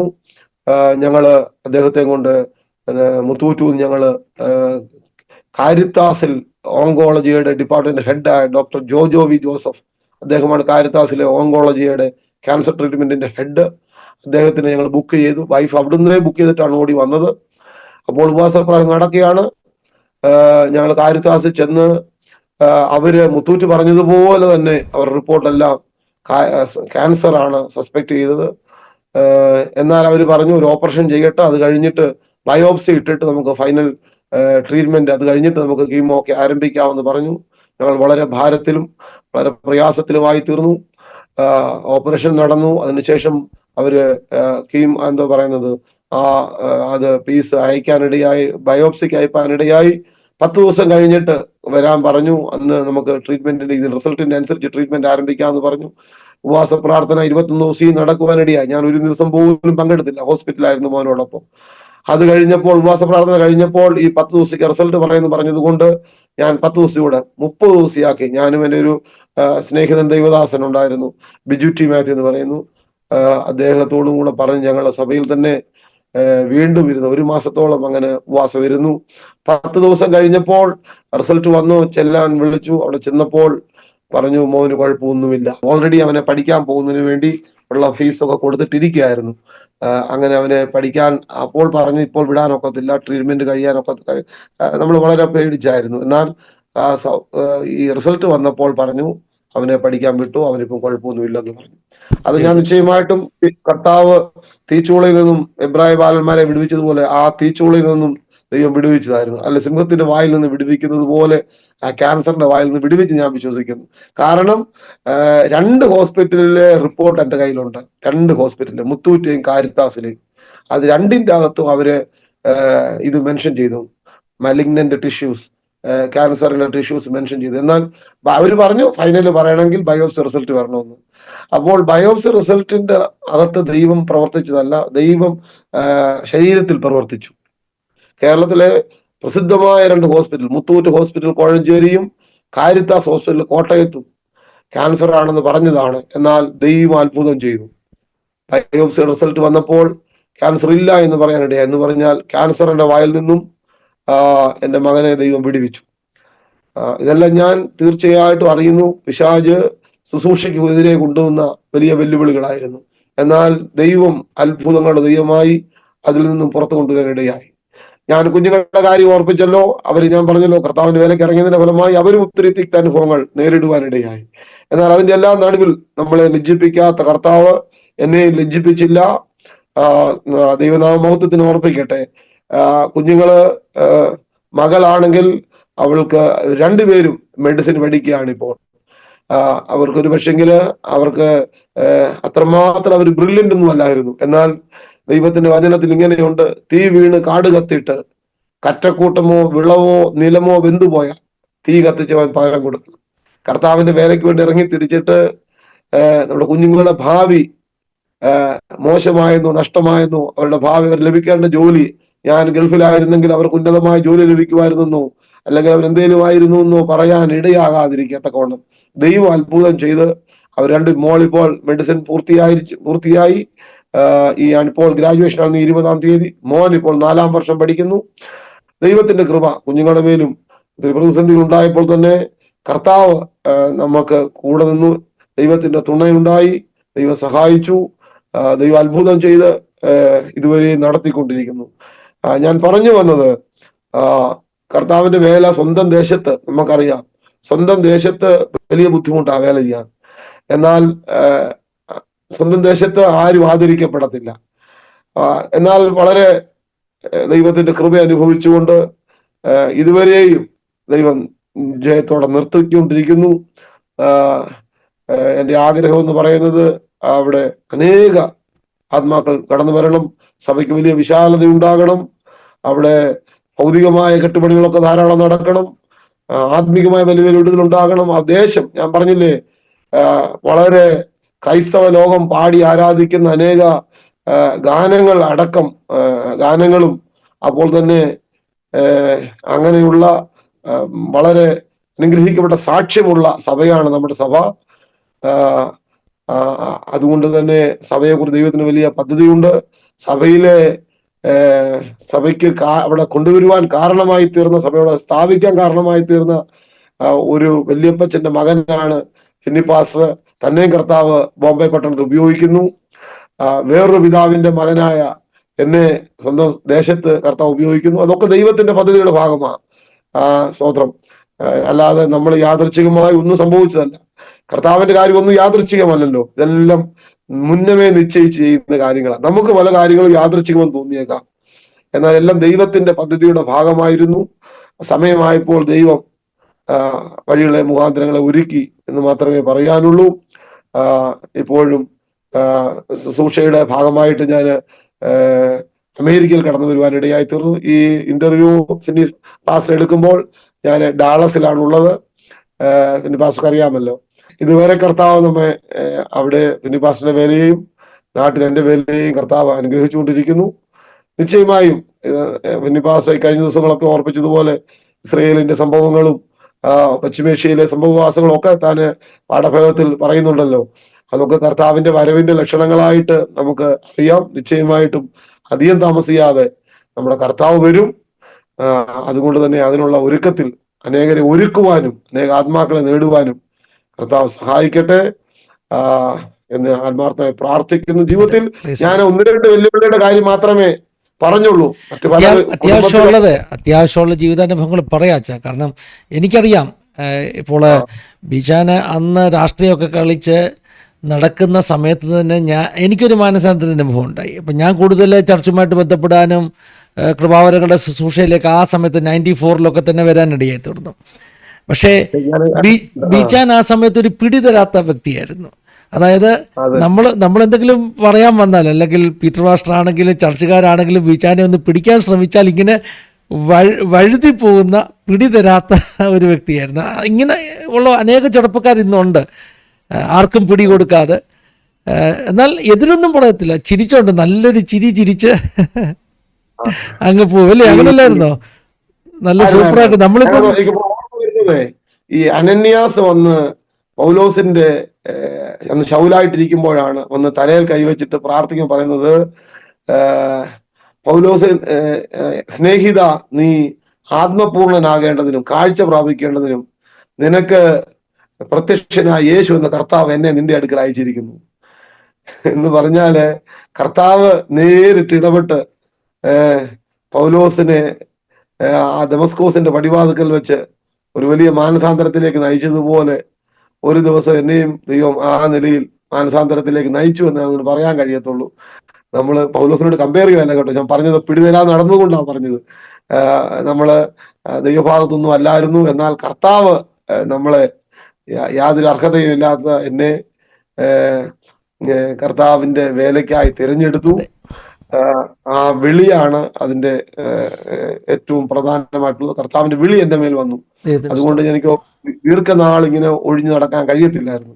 ഞാൻ പറഞ്ഞില്ലേ, നമുക്ക് ജോലി ലഭിക്കാഞ്ഞത് കൊണ്ടോ എന്തെങ്കിലുമൊക്കെ രോഗസൗഖ്യം ഉണ്ടായതോ അങ്ങനെയൊന്നും അല്ല നമ്മൾ രക്ഷയിലേക്ക് വന്നോ. അങ്ങനെയൊക്കെ വരുന്നവരുണ്ട്, അതൊന്നും ഞാൻ പറയുന്നില്ല. എനിക്ക് എല്ലാവിധമായ നന്മകളും ഉള്ള സമയത്ത് കുടുംബമായിട്ട് ഒരു വിദേശ രാജ്യത്ത് ആയിരിക്കുമ്പോൾ ഒരു പക്ഷെങ്കില് അങ്ങനെ വരാന് ആർക്കും തോന്നാത്ത ഒരു സമയത്താണ് ഞാൻ കുടുംബത്തെ വിട്ടിട്ട് നാട്ടിൽ ദൈവവചനം പഠിക്കാൻ കടന്നു വന്നത്. അപ്പോൾ അതുപോലെ ദൈവവിളിയുടെ വളരെ ക്ലാരിറ്റിയോടെയുള്ള ദൈവവിളി, വളരെ വ്യക്തമായിട്ടുള്ള ദൈവശബ്ദം കേട്ടെങ്കിൽ മാത്രമേ നമുക്ക് അങ്ങനെ എന്താ വെട്ടൊന്ന് മുറി കണ്ടെന്ന് പറഞ്ഞതുപോലെ തീരുമാനം എടുത്ത് വരാൻ കഴിയത്തുള്ളൂ. അല്ലെങ്കിൽ ഒരിക്കലും കഴിയത്തില്ല. മാനുഷികമായ നിലയിൽ ഒരു നിലയിലും അങ്ങനെ കഴിയത്തില്ല. അതെനിക്ക് നല്ല ഉറപ്പാ. അങ്ങനെ ഒരു എൻകൗണ്ടർ ഉണ്ടായത് കൊണ്ട് മാത്രമാണ് ഞാൻ കുഞ്ഞുങ്ങളുമായിട്ട് നാട്ടിൽ കടന്നു വന്നത്. ഞാൻ ഒരു നിമിഷം പോലും സമയം നഷ്ടപ്പെടുത്താതാണ്. കാരണം എനിക്കറിയാം ഞാനങ്ങ് വളരെ ഭാരപ്പെടുക. കാരണം ഫിന്നിപ്പാസിനൊക്കെ പ്രായത്തിൽ ഇറങ്ങേണ്ടതായിരുന്നല്ലോ. എന്റെ നല്ല ആയുസ് മുഴുവൻ ഞാൻ എനിക്ക് വേണ്ടി ഞാക്കിയല്ലോ, ഇനി ദൈവത്തിന് വേണ്ടി എപ്പോഴാണ്. ഇതുകൊണ്ട് ഞാൻ ഒരു ദിവസം പോലും വീട്ടിൽ നിൽക്കാതെ പെട്ടെന്ന് ഞാൻ അങ്ങ് സെമിനാരിൽ പോവുകയായിരുന്നു. ഞാൻ ലേറ്റ് ആയെന്നുള്ള വലിയ ഭാരമായിരുന്നു എനിക്ക്. കാരണം വയസ്സാങ്കാലത്തല്ലല്ലോ കർത്താവിന്റെ വേല ചെയ്യേണ്ടത്, കർത്താവ് നൽകുന്ന യൗവനപ്രായത്തിലല്ലേ കർത്താവിന്റെ വേല ചെയ്യേണ്ടത്. അതുകൊണ്ട് പ്രായമായവരെ ഞാൻ വിമർശിക്കുകയല്ല കേട്ടോ. ഞാൻ പറഞ്ഞത് എനിക്കൊരു എന്നതിനുള്ളൊരു കുറ്റബോധം, ഒരു ദിവസം നേരത്തെ ഇറങ്ങാൻ കഴിഞ്ഞില്ലല്ലോ എന്നുള്ളത്. അതുകൊണ്ട് ഞാൻ വന്ന് ഒരു ശകലം പോലും വെയിറ്റ് ആകാതെ ഞാൻ പോവുകയായിരുന്നു. അത് മുഖാന്തരം കുഞ്ഞുങ്ങൾക്ക് ഒത്തിരി സ്ട്രഗിൾ ഉണ്ടായി. ഞാൻ പറഞ്ഞില്ലേ, അവർക്ക് നാട്ടിലെ ഒരു കാര്യങ്ങളും അറിയത്തില്ല. 4ലും 6ലും പഠിക്കുക. അവര് വന്ന് കിടന്നുറങ്ങും. 7:45 സ്കൂൾ ബസ് വരും. അപ്പച്ചൻ ഞാൻ നോക്കുമ്പോൾ ആള് കിടന്നുറങ്ങുമായിരിക്കും. അല്ലെങ്കിൽ എഴുന്നേൽപ്പിച്ച് കുളിപ്പിക്കുന്നതിന് സ്കൂൾ ബസ് പോകും. പിന്നെ ടിഫിനും കൊണ്ട് പുറകെ അപ്പച്ചൻ ഓട്ടോറിക്ഷയിൽ പോകും. ബുധനാഴ്ച ഒരു യൂണിഫോം വേണം, മറ്റു ദിവസങ്ങൾ വേറെ യൂണിഫോമാ. ചിലപ്പോൾ അത് തേച്ചെന്നിരിക്കും, ചിലപ്പോൾ യൂണിഫോം മാറിയെന്നിരിക്കും. പല നിലയിലുള്ള ആഹാരങ്ങൾ അവർക്ക് ഇഷ്ടമുള്ള കൊടുക്കാൻ കഴിഞ്ഞിട്ടില്ല. അവര് കൊച്ചു കുട്ടികളായതുകൊണ്ട് അവർക്ക് ഇതൊന്നും അറിയത്തില്ലായിരുന്നു, അവരങ്ങനെ പോയി. പക്ഷെ ഞങ്ങൾക്ക് രണ്ടുപേർക്കും അറിയാമായിരുന്നു അവര് ഒത്തിരിയും സ്ട്രഗിൾ ചെയ്യുന്നുണ്ടെന്ന്. എന്നാൽ അതിന്റെയൊക്കെ ഫലമായി ദൈവം ആർക്കും കടക്കാരനല്ല. കുഞ്ഞുങ്ങൾ അതുകൊണ്ട് തന്നെ ഞാൻ പറഞ്ഞില്ലേ, നമ്മൾക്ക് പിന്നെ പിന്നെ ഒരിക്കലും പ്രതീക്ഷിക്കാത്ത നിലയിലാണ് അവരുടെ പഠനമൊക്കെ മുന്നോട്ട് പോയിക്കൊണ്ടിരിക്കുന്നത്. അതെല്ലാം ദൈവത്തിന്റെ വലിയ കൃപയായിരുന്നു, ദൈവത്തിന്റെ വലിയ പ്ലാനും പദ്ധതിയുമായിരുന്നു. ഞാൻ കഴിഞ്ഞതിന്റെ മുമ്പത്തെ വർഷം പിന്നെ 2024 നമ്മുടെ ജോസ് സഭയിലെ സെക്രട്ടറി ആയിരുന്ന, ഞാൻ പ്രതിസന്ധികളെ ഓരോന്ന് ഞാൻ പറയുക, സെക്രട്ടറി ആയിരുന്ന ജോസച്ചാൻ, നമ്മുടെ ലിജോയുടെയും കൊച്ചുമോന്റെയും ഒക്കെ പിതാവ് പെട്ടെന്നാണ് ലോകത്ത് നിന്ന് മാറ്റപ്പെട്ടത്. എൻ്റെ സഹധർമ്മിണി ഓടി വേഗത്തിൽ അന്നേരം തന്നെ ടിക്കറ്റ് എടുത്ത് അറേഞ്ച് ചെയ്ത് നാട്ടിലേക്ക് ഓടി വന്ന് ഞങ്ങൾ വളരെ ഭാരത്തിലും വിഷമത്തിലൂടെ കടന്നു പോകുമ്പോൾ ആ ഫ്യൂണറൽ സർവീസ് ഫിന്നിപ്പാസും ഉണ്ടായിരുന്നല്ലോ, നിങ്ങളും രണ്ടുപേരും വന്നായിരുന്നല്ലോ. ഞങ്ങളുണ്ടായിരുന്നു. ലിജോയുടെ പപ്പ, അതായത് MC ജോൺ പാസ്റ്ററുടെ മകന്റെ കാര്യമാ ബിജാൻ പറയുന്നത്. അത് തന്നെ. ആ ഫ്യൂണറൽ സർവീസ് കഴിഞ്ഞ് 2 ദിവസം അങ്ങാണ്ട് കഴിഞ്ഞാണ് എൻ്റെ വൈഫ് തിരികെ പോയി എയർപോർട്ടിൽ ചെല്ലുമ്പോഴാണ് പിന്നെ നാട്ടിൽ ഒരു അപകടം നടന്നത്. പുള്ളിക്കാരിയുടെ പിതാവ്, കൊമ്പൻകുടിയിൽ ബാബുച്ചാൻ എന്ന് പറയുന്ന തോമസ് വർഗീസ്, എൻ്റെ ഭാര്യ പിതാവ്, അദ്ദേഹം പെട്ടെന്ന് ആക്സിഡന്റ് ഉണ്ടായെന്ന് പറഞ്ഞു. ഞാൻ ഓർത്തു താൻ എപ്പോഴും സ്കൂട്ടർ യാത്രക്കാരനാ, സ്കൂട്ടറിനെ കാണാൻ മറിഞ്ഞു വീഴുന്നതായിരിക്കുന്നു കണ്ട് ഞാൻ എന്നോട് ടെലിഫോൺ വിളിച്ച് പറഞ്ഞവരോട് പറഞ്ഞു, നിങ്ങൾ ആശുപത്രിയിലോട്ട് കൊണ്ടുപോകും, ഞാനിപ്പോ വന്നേക്കാമെന്ന് പറഞ്ഞു. വൈഫ് എയർപോർട്ട് ഇമിഗ്രേഷൻ കഴിഞ്ഞ് അവൾ അങ്ങോട്ട് കയറിപ്പോയി. ഞാൻ ഇങ്ങോട്ട് കടന്നു വരാനിടയായി. ഞാൻ തിരുവല്ല ബിലീവേഴ്സ് ഹോസ്പിറ്റലിലേക്ക് അദ്ദേഹത്തെ കൊണ്ടുവന്ന് പറഞ്ഞു. അവിടേക്ക് ചെന്നപ്പോഴത്തേക്ക് നെടുമ്പാശ്ശേരിയിൽ നിന്ന് ഞാൻ വീട്ടിൽ പോകാതെ കോട്ടയം വഴി ബിലീവേഴ്സിൽ എത്തിയപ്പോഴേക്കും ഭാര്യാപിതാവ് മരിച്ചുപോയി, ആക്സിഡന്റിൽ മരിച്ചുപോയി. വൈഫ് എയർപോർട്ടിൽ ചെന്നപ്പോൾ ഞാൻ വിളിച്ചു പറഞ്ഞു പപ്പ മരിച്ചു പോയെന്ന്. പിന്നെ എയർപോർട്ടിൽ നിന്ന് വീണ്ടും വിസ എടുത്തും വീണ്ടും കരഞ്ഞു നിലവിളിച്ച് ആകപ്പാടെ ബഹളമായി വീണ്ടും തിരിച്ചിങ്ങോട്ട് അതേ പിറ്റേ ദിവസം. അങ്ങനെ ആ ദിവസങ്ങളിലൊക്കെ ഒത്തിരിയും പ്രശ്നങ്ങൾ നമുക്ക് മാനസികമായും ഒക്കെ നമ്മളെ തളർത്തുന്ന അനുഭവങ്ങളൊക്കെ ശുശ്രൂഷ ജീവിതത്തിൽ ഉണ്ടായിട്ടുണ്ട്. പെട്ടെന്നുണ്ടായ 2 മരണങ്ങൾ, രണ്ടും ആരോഗ്യത്തോടെ 2 പേര്, ഒരാൾ സഭയുടെ സെക്രട്ടറി, ഒരാള് ദൈവദാസിയുടെ പിതാവ്. പെട്ടെന്ന് 2 മരണങ്ങളൊക്കെ ഉണ്ടായി. എന്നാൽ അതിൻ്റെ എല്ലാം നടുവിലും ദൈവം നമ്മെ ധൈര്യപ്പെടുത്തി. ദൈവത്തിന്റെ പ്രത്യാശ, അവരൊക്കെ നിത്യതയിൽ കാണാമെന്നുള്ള വലിയ പ്രത്യാശയുണ്ട്. എല്ലാവരും അവരൊക്കെ 2 പേരും ഒക്കെ വളരെ അനുഗ്രഹിക്കപ്പെട്ട ക്രിസ്തീയ ജീവിതം നയിച്ചവരാണ്, ആത്മീയ ജീവിതം നയിച്ചവരാണ്. അതുകൊണ്ട് ലോകപ്രകാരം നമുക്ക് ആൾക്കാരെ നഷ്ടമായെങ്കിലും ദൈവസേനയിൽ നഷ്ടമായിട്ടില്ല എന്നുള്ള ആ പ്രത്യാശയാണ് നമ്മളെ മുന്നോട്ട് നയിക്കുന്നത്. അങ്ങനെ ഞാൻ പറഞ്ഞു വന്നത്, പല സന്ദർഭങ്ങളിലും വലിയ മരണത്തിന്റെ അനുഭവങ്ങൾ, രോഗത്തിന്റെ അനുഭവങ്ങൾ, തീച്ചൂളയുടെ അനുഭവങ്ങൾ, ക്യാൻസറിന്റെ വെല്ലുവിളികൾ, അപകടത്തിന്റെ വെല്ലുവിളികൾ, വെന്റിലേറ്ററിലും ഓപ്പറേഷൻ തിയേറ്ററിലുമായിട്ടൊക്കെ കിടന്ന അനുഭവങ്ങൾ, ഇതൊക്കെ ഉണ്ടായപ്പോഴും കർത്താവ് കൂടെ ഇരുന്നു. ദൈവം അറിയാതെ ഒന്നും സംഭവിക്കുന്നില്ല. ഇന്ന് ഈ സാക്ഷ്യം പറയുമ്പോൾ തന്നെ പാസ്റ്ററെ, അതെ, ഇടയ്ക്ക് ഞാനേ പറയാൻ വന്നത്, ഞാൻ പറഞ്ഞല്ലോ 2017-18 ചർച്ച് പണി കഴിഞ്ഞ് ആണ് ആ അപകടം ഉണ്ടായെന്ന്. അപ്പം ഞാൻ പെട്ടെന്ന് ഇടയ്ക്ക് ഇടപെട്ടാൻ വന്നു. പിന്നെ ഞാൻ പിന്നെ പറയാൻ ഓർത്തു. അതിനുശേഷമാണ് ഒരു ചർച്ച് ഗ്രോത്ത് ഉണ്ടായത്, അല്ലേ? ചർച്ച് ഗ്രോത്ത് അതിനുശേഷം ഉണ്ടായത്. ഞാൻ പലപ്പോഴും ഈ ഏഴോലി സഭ സ്വപ്നം കാണുമായിരുന്നു. കാരണം നമ്മുടെ ജീവിതത്തിന്റെ ഭാഗമാണല്ലോ. ഇന്നും ഏഴോലി സഭയുടെ അംഗങ്ങളിൽ ഒരാളാണ് ഞാൻ. ആ ചർച്ചിന്റെ മെമ്പർഷിപ്പ് ലിസ്റ്റിൽ എൻ്റെയും പേര് അവിടെ ഉണ്ട്. ദൈവത്തിന്റെ സ്തോത്രം. എനിക്കത് ഒത്തിരി സന്തോഷമാണ്. കാരണം എൻ്റെ മാതൃസഭ, എൻ്റെ ചർച്ചിൽ ഇന്നും ഞാൻ ഏഴോലി മനഃപൂർവ്വം ചേർത്താണ്. കാരണം നമ്മള് 2 സംസ്ഥാനങ്ങളിൽ നിന്ന് കർത്താവിന്റെ മൊത്തമുള്ള വേല ചെയ്തുകൊണ്ടിരിക്കുക. നമ്മള് ചർച്ച എന്ന് പറഞ്ഞാൽ ആത്മാക്കൾക്ക് വേണ്ടി നിൽക്കുക. കർത്താവിന്റെ വേലക്കാര് കൊയ്ത്ത് വളരെയുണ്ട്, വേലക്കാരോ ചുരുക്കം. സഭയിൽ നിന്നും പിന്നെ കർത്താവിന്റെ വേലയ്ക്ക് പോകാൻ ആളില്ലെന്നുണ്ടെങ്കിൽ ആ സഭ വളർച്ച ഉണ്ടാകത്തില്ല. എല്ലാ കാലഘട്ടത്തിലും സുവിശേഷകന്മാര് സഭയിൽ നിന്നും പുറത്തു വരണം. അപ്പോൾ ഏഴോലി സഭയിൽ നിന്നാണ് എന്നെ അയച്ചിരിക്കുന്നത് എന്ന് ചുരുക്കം. എൻ്റെ ആന്ത്യോക്യൻ സഭ ഏഴോലി സഭ. തീർച്ചയായിട്ടും ദൈവത്തിന്റെ സ്തോത്രം. അപ്പൊ ഞാൻ പറഞ്ഞത്, ലോകത്താഗോളം ഞാൻ അമേരിക്കയിലോ കടന്നു വന്നപ്പോൾ പരിചയപ്പെടുന്ന വ്യക്തികളൊക്കെ ഏഴോലി എന്ന് പറയുമ്പോൾ ഫിന്നിപ്പാസ്റ്ററുടെ ആസാദി ടിവിയുടെ കാര്യം പറയും. ഫിന്നിപ്പാസ്റ്റർ ഞാൻ പറയാതെ ഞങ്ങൾ 2 പേരും ഒരേ സഭയുടെ അംഗങ്ങളാണ്. ദൈവത്തിന്റെ സ്തോത്രം. അങ്ങനെയുള്ള സന്ദർഭങ്ങൾ കഴിഞ്ഞ് സൺഡേ പോലും അങ്ങനെയുള്ള അനുഭവങ്ങൾ ഉണ്ടായി. ഞാനിവിടെ US സഹോദരങ്ങളുടെ വീട്ടിലാണ്. അവരും ഇന്നും ആസാദി ടിവിയിൽ ഇന്നത്തെയും പ്രോഗ്രാം കണ്ടിട്ടിരിക്കുകയാണ്. ഞാൻ പറഞ്ഞു വന്നത്, ഞാൻ സ്വപ്നം കാണുമ്പോൾ ഏഴുവലി ചർച്ച് നിറഞ്ഞിരിക്കുന്നതും എനിക്ക് പരിചയമില്ലാത്ത ഒത്തിരി ആളുകൾ അതിനകത്ത് ഇരിക്കുന്നത് ഒരു 4-5 പ്രാവശ്യം ഞാൻ സ്വപ്നം കണ്ടിട്ടുണ്ട്. അപ്പോൾ കഴിഞ്ഞ ഒരു പ്രാവശ്യം ഞാൻ നാട്ടിൽ വന്നപ്പോൾ എക്സാക്ട്ലി അതാ സംഭവിച്ചത്. പഴയ ആളുകൾ, അന്നുള്ള കുടുംബങ്ങൾ ഉള്ള പഴയ അപ്പച്ചന്മാരൊക്കെ കുറവായിന്ന്. എന്നാലും ദൈവത്തിന്റെ സ്തോത്രം, 10-90 വയസ്സോടുകൂടെ പാസ്റ്ററുടെ അപ്പച്ചനെയും കുഞ്ഞുട്ടി അപ്പച്ചനെയും ഒക്കെ ദൈവം അവിടെ ആക്കിയിരിക്കുന്നു. അവർക്കൊക്കെ നല്ല ഏജായി. ദൈവത്തിന്റെ സ്തോത്രം ചെയ്യുന്നു. പാസ്റ്ററുടെ അപ്പച്ചനെ കുറിച്ച് പറയേണ്ട ഒരു കാര്യം, ഭയങ്കര സ്നേഹമാണ്. നമ്മളെ ഞാൻ എന്ന് നാട്ടിൽ ചെന്നാലും കെട്ടിപ്പിടിച്ചൊരു ഉമ്മ തന്ന് ഫിന്നിമോനെ എന്നുള്ള ആ വിളിക്ക് തന്നെ ഒരു ആഴമാണ്. കണ്ണ് നിറഞ്ഞ് മാത്രമേ സംസാരിക്കത്തുള്ളൂ. നമ്മളെയൊക്കെ കാണുന്നതിന് ഭയങ്കര സന്തോഷം. എനിക്കൊന്ന് കഴിഞ്ഞ പ്രാവശ്യം ഞാൻ ചർച്ചയിൽ വന്നപ്പോഴാണ് തോന്നുന്നു, അച്ഛനെ സ്റ്റേജിൽ വന്നിട്ട് പറഞ്ഞു, എനിക്ക് പാസ്റ്റർ പറഞ്ഞു ആർക്കും സമയമില്ലെന്ന് പറഞ്ഞു, പക്ഷേ എനിക്കങ്ങനെ ഇരിക്കാനൊക്കത്തില്ല ഫിന്നിമോൻ ഇവിടെ വന്നപ്പോൾ എന്നൊക്കെ പറഞ്ഞ് എഴുന്നേറ്റ് 2 വാക്കൊക്കെ പറഞ്ഞ് ദൈവത്തിന് സ്തോത്രം ചെയ്യുന്ന ആ പിതാക്കന്മാർ. അതോടൊപ്പം തന്നെ ഒരു വലിയൊരു ഗ്രൂപ്പ് പുതിയ ആളുകളെ ചർച്ചിലേക്ക് ദൈവം കൂട്ടുന്നു. പക്ഷെ അതിന് വലിയ വില കൊടുത്തല്ലയോ? ഒത്തിരി വില കൊടുത്തു. നമ്മൾ വില കൊടുത്തുകൊണ്ടായിരിക്കുന്നതും. നമ്മള് ഫിന്നി പാസ്റ്ററിന്റെ ഉപ്പാപ്പൻ പിന്നെ റീസുട്ടിച്ചാൻ കഴിഞ്ഞ വർഷം അവിടെ വന്നിരുന്നു, 2024 ലാസ്റ്റില്. സഭയിൽ വന്നു കഴിഞ്ഞാൽ പുള്ളിക്ക് ഒത്തിരി സന്തോഷം ഉണ്ടായി. കാരണം സഭ നിറച്ച ആൾക്കാരിരിക്കുന്നത് കണ്ടപ്പോൾ അങ്ങനെ ഒരു അനുഭവം ഒന്നും ഒരിക്കലും എക്സ്പെക്ട് ചെയ്തില്ല. നമ്മൾ ആലയത്തിന്റെ കാര്യങ്ങളൊക്കെ താൻ എന്നും വിളിക്കുകയും കാര്യങ്ങൾ സഹായിക്കുകയും എല്ലാം ചെയ്യുമായിരുന്നു. എനിക്ക് തന്നെ ആത്മാക്കൾ ഇത്രയും നിറഞ്ഞ് ഒരിക്കലും പ്രതീക്ഷിച്ചില്ലായിരുന്നു. ദൈവത്തിന് താൻ അങ്ങ് സ്തോത്രം. സർപ്രൈസ് ആയിപ്പോയി. സർപ്രൈസ് ആയിപ്പോയി. ദൈവത്തിന് സ്തോത്രം. നിങ്ങളുടെ എല്ലാവരുടെയും നിശ്ചയമായിട്ട് ആ സ്വപ്നങ്ങളൊക്കെ ദൈവം നൽകുന്ന ദൈവത്തിന് വെളിപ്പാടുകളാണ്. സ്തോത്രം. അതൊക്കെ അതിനെ നിവർത്തി അതെ. അച്ഛാ, ഇടയ്ക്ക് ഒരു കാര്യം കൂടി ചോദിച്ചോട്ടെ, വിട്ടുപോകാതെ അങ്ങ് ചോദിക്കുക. നമ്മുടെ ഞാൻ പറഞ്ഞല്ലോ, പിടിതരാതൊക്കെ നടന്ന ഒരു മനുഷ്യൻ പിന്നെ സ്നാനപ്പെട്ടു, പിന്നെ സൗദി അറേബ്യയ്ക്ക് പോയി, പിന്നെ ഒരു പ്രാവശ്യം സൗദിയിൽ നിന്ന് തിരിച്ചു വരുമ്പോൾ, നമ്മുടെ ഏഴോലിയിലേക്ക് വരുമ്പോൾ പിന്നെ ഞാൻ കാണുന്നത് ഒരു പ്രോഫറ്റിക് അനോയിൻറ്റിങ്ങോടൊക്കെ ശുശ്രൂഷിക്കുന്ന ഒരു ബീച്ചാണ്. എന്ന് പറഞ്ഞാൽ അല്പം വചനം പ്രസംഗിക്കുകയും പ്രവചനാത്മാവിൽ സംസാരിക്കുകയൊക്കെ. അപ്പോൾ അതൊരു വലിയ മാറ്റമായിരുന്നല്ലോ. അങ്ങനെ ഒരു ലെവലിലേക്ക് എങ്ങനെ വന്നത് സൗദി വെച്ച്, അതും കൂടെ ഒന്ന് പറയുകയാണെങ്കിൽ.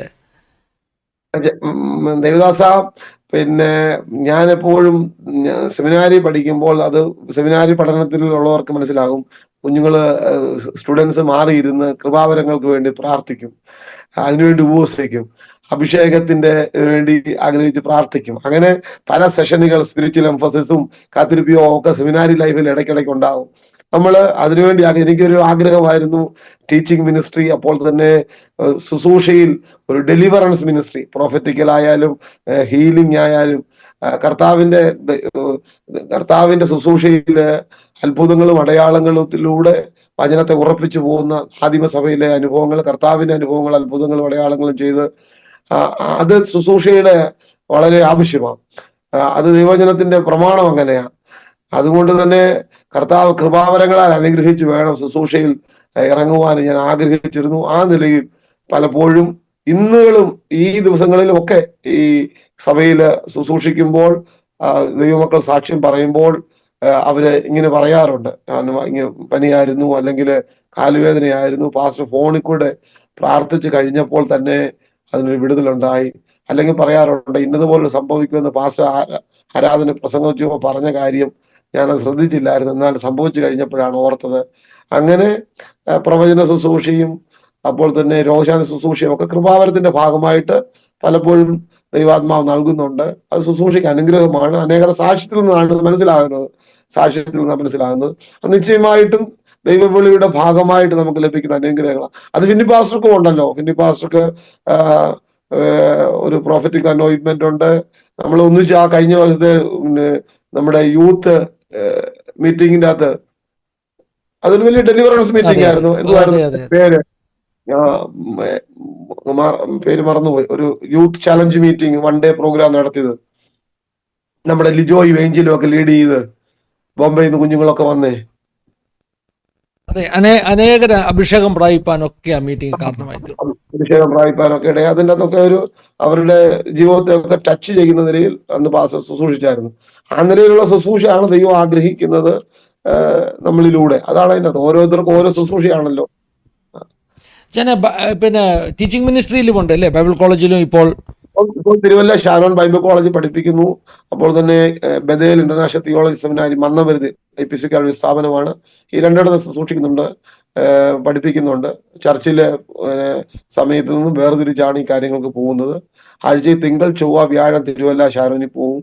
ബുധനും ശനിയും നമ്മുടെ മന്നമരുത് ഇന്ത്യ ബന്ധുക്കോസ് ദൈവസഭയുടെ ഒരു ബദേൽ ഇന്റർനാഷണൽ തിയോളജി സെമിനാരി, അവിടെ പോകുന്നുണ്ട്. പിന്നെ ചർച്ചിന്റെ കാര്യങ്ങളിൽ നമ്മൾ വ്യാപൃതനാണ്. 24 മണിക്കൂർ. അതെ, എന്താണെങ്കിലും നാട്ടിലാണെങ്കിൽ ഇത്രയും സമയം നമുക്ക് ഇരുത്തി സംസാരിക്കാൻ പറ്റത്തില്ലായിരുന്നു. എന്തായാലും ഡാളസിൽ വന്ന് ഇപ്പം നമ്മളിത് റെക്കോർഡ് ചെയ്യുമ്പോൾ നല്ല നൈറ്റാണ്. എനിക്ക് തോന്നുന്നു 10-12 ആയെന്ന് തോന്നുന്നു, 10-12 മണിയിലായെന്ന് തോന്നുന്നു അല്ലേ, 12 ആകാറായി. അതെ. അതുകൊണ്ട് ബിച്ചാനെ നമുക്ക് ഇങ്ങനെ സ്വസ്ഥമായിട്ടൊന്ന് കിട്ടി. ഡാളസിലാണല്ലേ? കുറച്ച് ദിവസം ഉണ്ടോ അമേരിക്കയില്? ന്യൂയോർക്കിലൊക്കെ പോകുന്നുണ്ടോ? ഓഗസ്റ്റ് 6 പോകണമെന്ന് ആഗ്രഹിക്കുന്നു. അത് പ്രോഗ്രാമിന്റെ അനുസരിച്ച് ഇവിടെ ഒരു കോൺഫറൻസ് ഉണ്ട് ജൂലൈ 3-6, നോർത്ത് അമേരിക്കൻ ഷാരോൺ ഫെലോഷിപ്പിന്റെ ഫാമിലി കോൺഫറൻസ്. അതിൽ പങ്കെടുക്കാനുള്ള ആഗ്രഹത്തിലാണ് കടന്നു വന്നത്. പിന്നെ ഓഗസ്റ്റ് 6 ഞാൻ പറഞ്ഞല്ലോ, പഠിപ്പിക്കുന്നതോടുള്ളതുകൊണ്ട് അധികം ലീവ് എടുക്കാനൊക്കത്തില്ല. സാധാരണയായിട്ട് അമേരിക്കയിൽ വരുന്നവരൊക്കെ 5-6 മാസം നിന്നിട്ടാ പോകുന്നത്. നമ്മൾ 2 മാസം തന്നെ തികച്ചില്ല, 50 ദിവസമേ ഉള്ളൂ. ഓഗസ്റ്റ് 6 ഞാൻ മടങ്ങിപ്പോകും. ഇവിടുത്തെ ശുശ്രൂഷകളെ ഓർത്ത് പ്രാർത്ഥിപ്പാൻ പ്രത്യേക കേൾവിക്കാരോട് ഓർപ്പിക്കുന്നു. ആസാദിയുടെ എൻ്റെ ശുശ്രൂഷയെക്കുറിച്ചും കർത്താവിന്റെ വെളിയെക്കുറിച്ചും ഇപ്പോൾ ചെയ്യുന്ന സഭയെക്കുറിച്ചും ജീവിത അനുഭവങ്ങളും പങ്കുവയ്ക്കുവാൻ ഇങ്ങനെ ഒരു അവസരം ലഭിച്ചത് ഓർത്ത് കർത്താവിനെ സ്തുതിക്കുന്നു. അതിന് മുഖാന്തരമായി തരുന്ന ഫിന്നി പാസ്റ്ററെ ദൈവം അനുഗ്രഹിക്കട്ടെ. പ്രത്യേക നന്ദി അറിയിക്കുന്നു. ഏഴോലി ദൈവസഭയുടെ നന്ദി അറിയിക്കുന്നു. ഞാൻ ഇവിടെ പാർക്കുന്ന എൻ്റെ സഹോദര കുടുംബം, അവരുടെ സഹോദരന്റെയും സഹോദരിയുടെയും പ്രത്യേക നന്ദി അറിയിക്കുന്നു. സ്നേഹാന്വേഷണങ്ങൾ ഫിന്നി പാസ്റ്ററിന്റെ അടുക്കലുണ്ട്. ഫിന്നി പാസ്റ്ററെ അറിയിക്കുന്നു.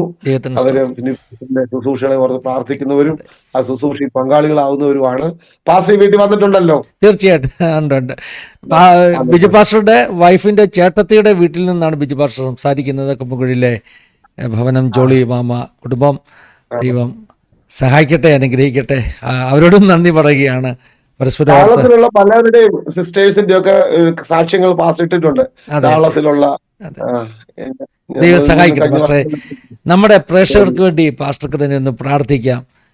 അവരുടെ ജീവിതത്തിൽ ഒരു ബ്ലെസ്സിങ്, ഒരു അനുഗ്രഹം ഉണ്ടാകാൻ, ഒരു വിടുതലുണ്ടാകാൻ പാസ്റ്റർ തന്നെ ചുരുക്കമായിട്ട് നമ്മുടെ വ്യൂവേഴ്സിന് വേണ്ടി ഇത് പ്രാർത്ഥിച്ചാട്ടെ.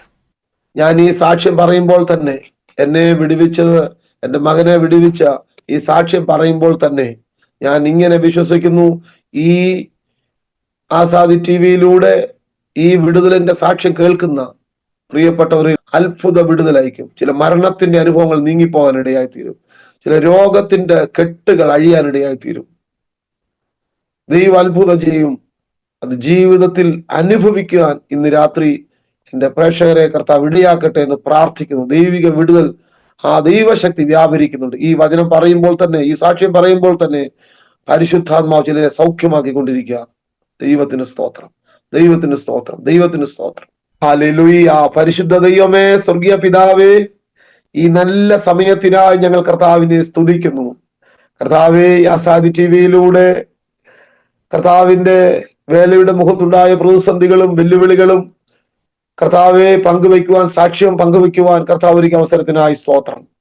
കർത്താവെ, ഇന്ന് ഈ രാത്രി സമയം ഞങ്ങൾ ഈ സാക്ഷ്യം പ്രസ്താവിക്കുമ്പോൾ, ജീവിതാനുഭവങ്ങൾ പറയുമ്പോൾ കേൾവിക്കാരായിരിക്കുന്ന, തുടർന്നും കർത്താവെ വിവിധ മീഡിയയിലൂടെ ഇത് കേൾക്കുന്ന എല്ലാ പ്രിയപ്പെട്ടവരെ ഓർത്ത് പ്രാർത്ഥിക്കുന്നു, സ്തോത്രം ചെയ്യുന്നു.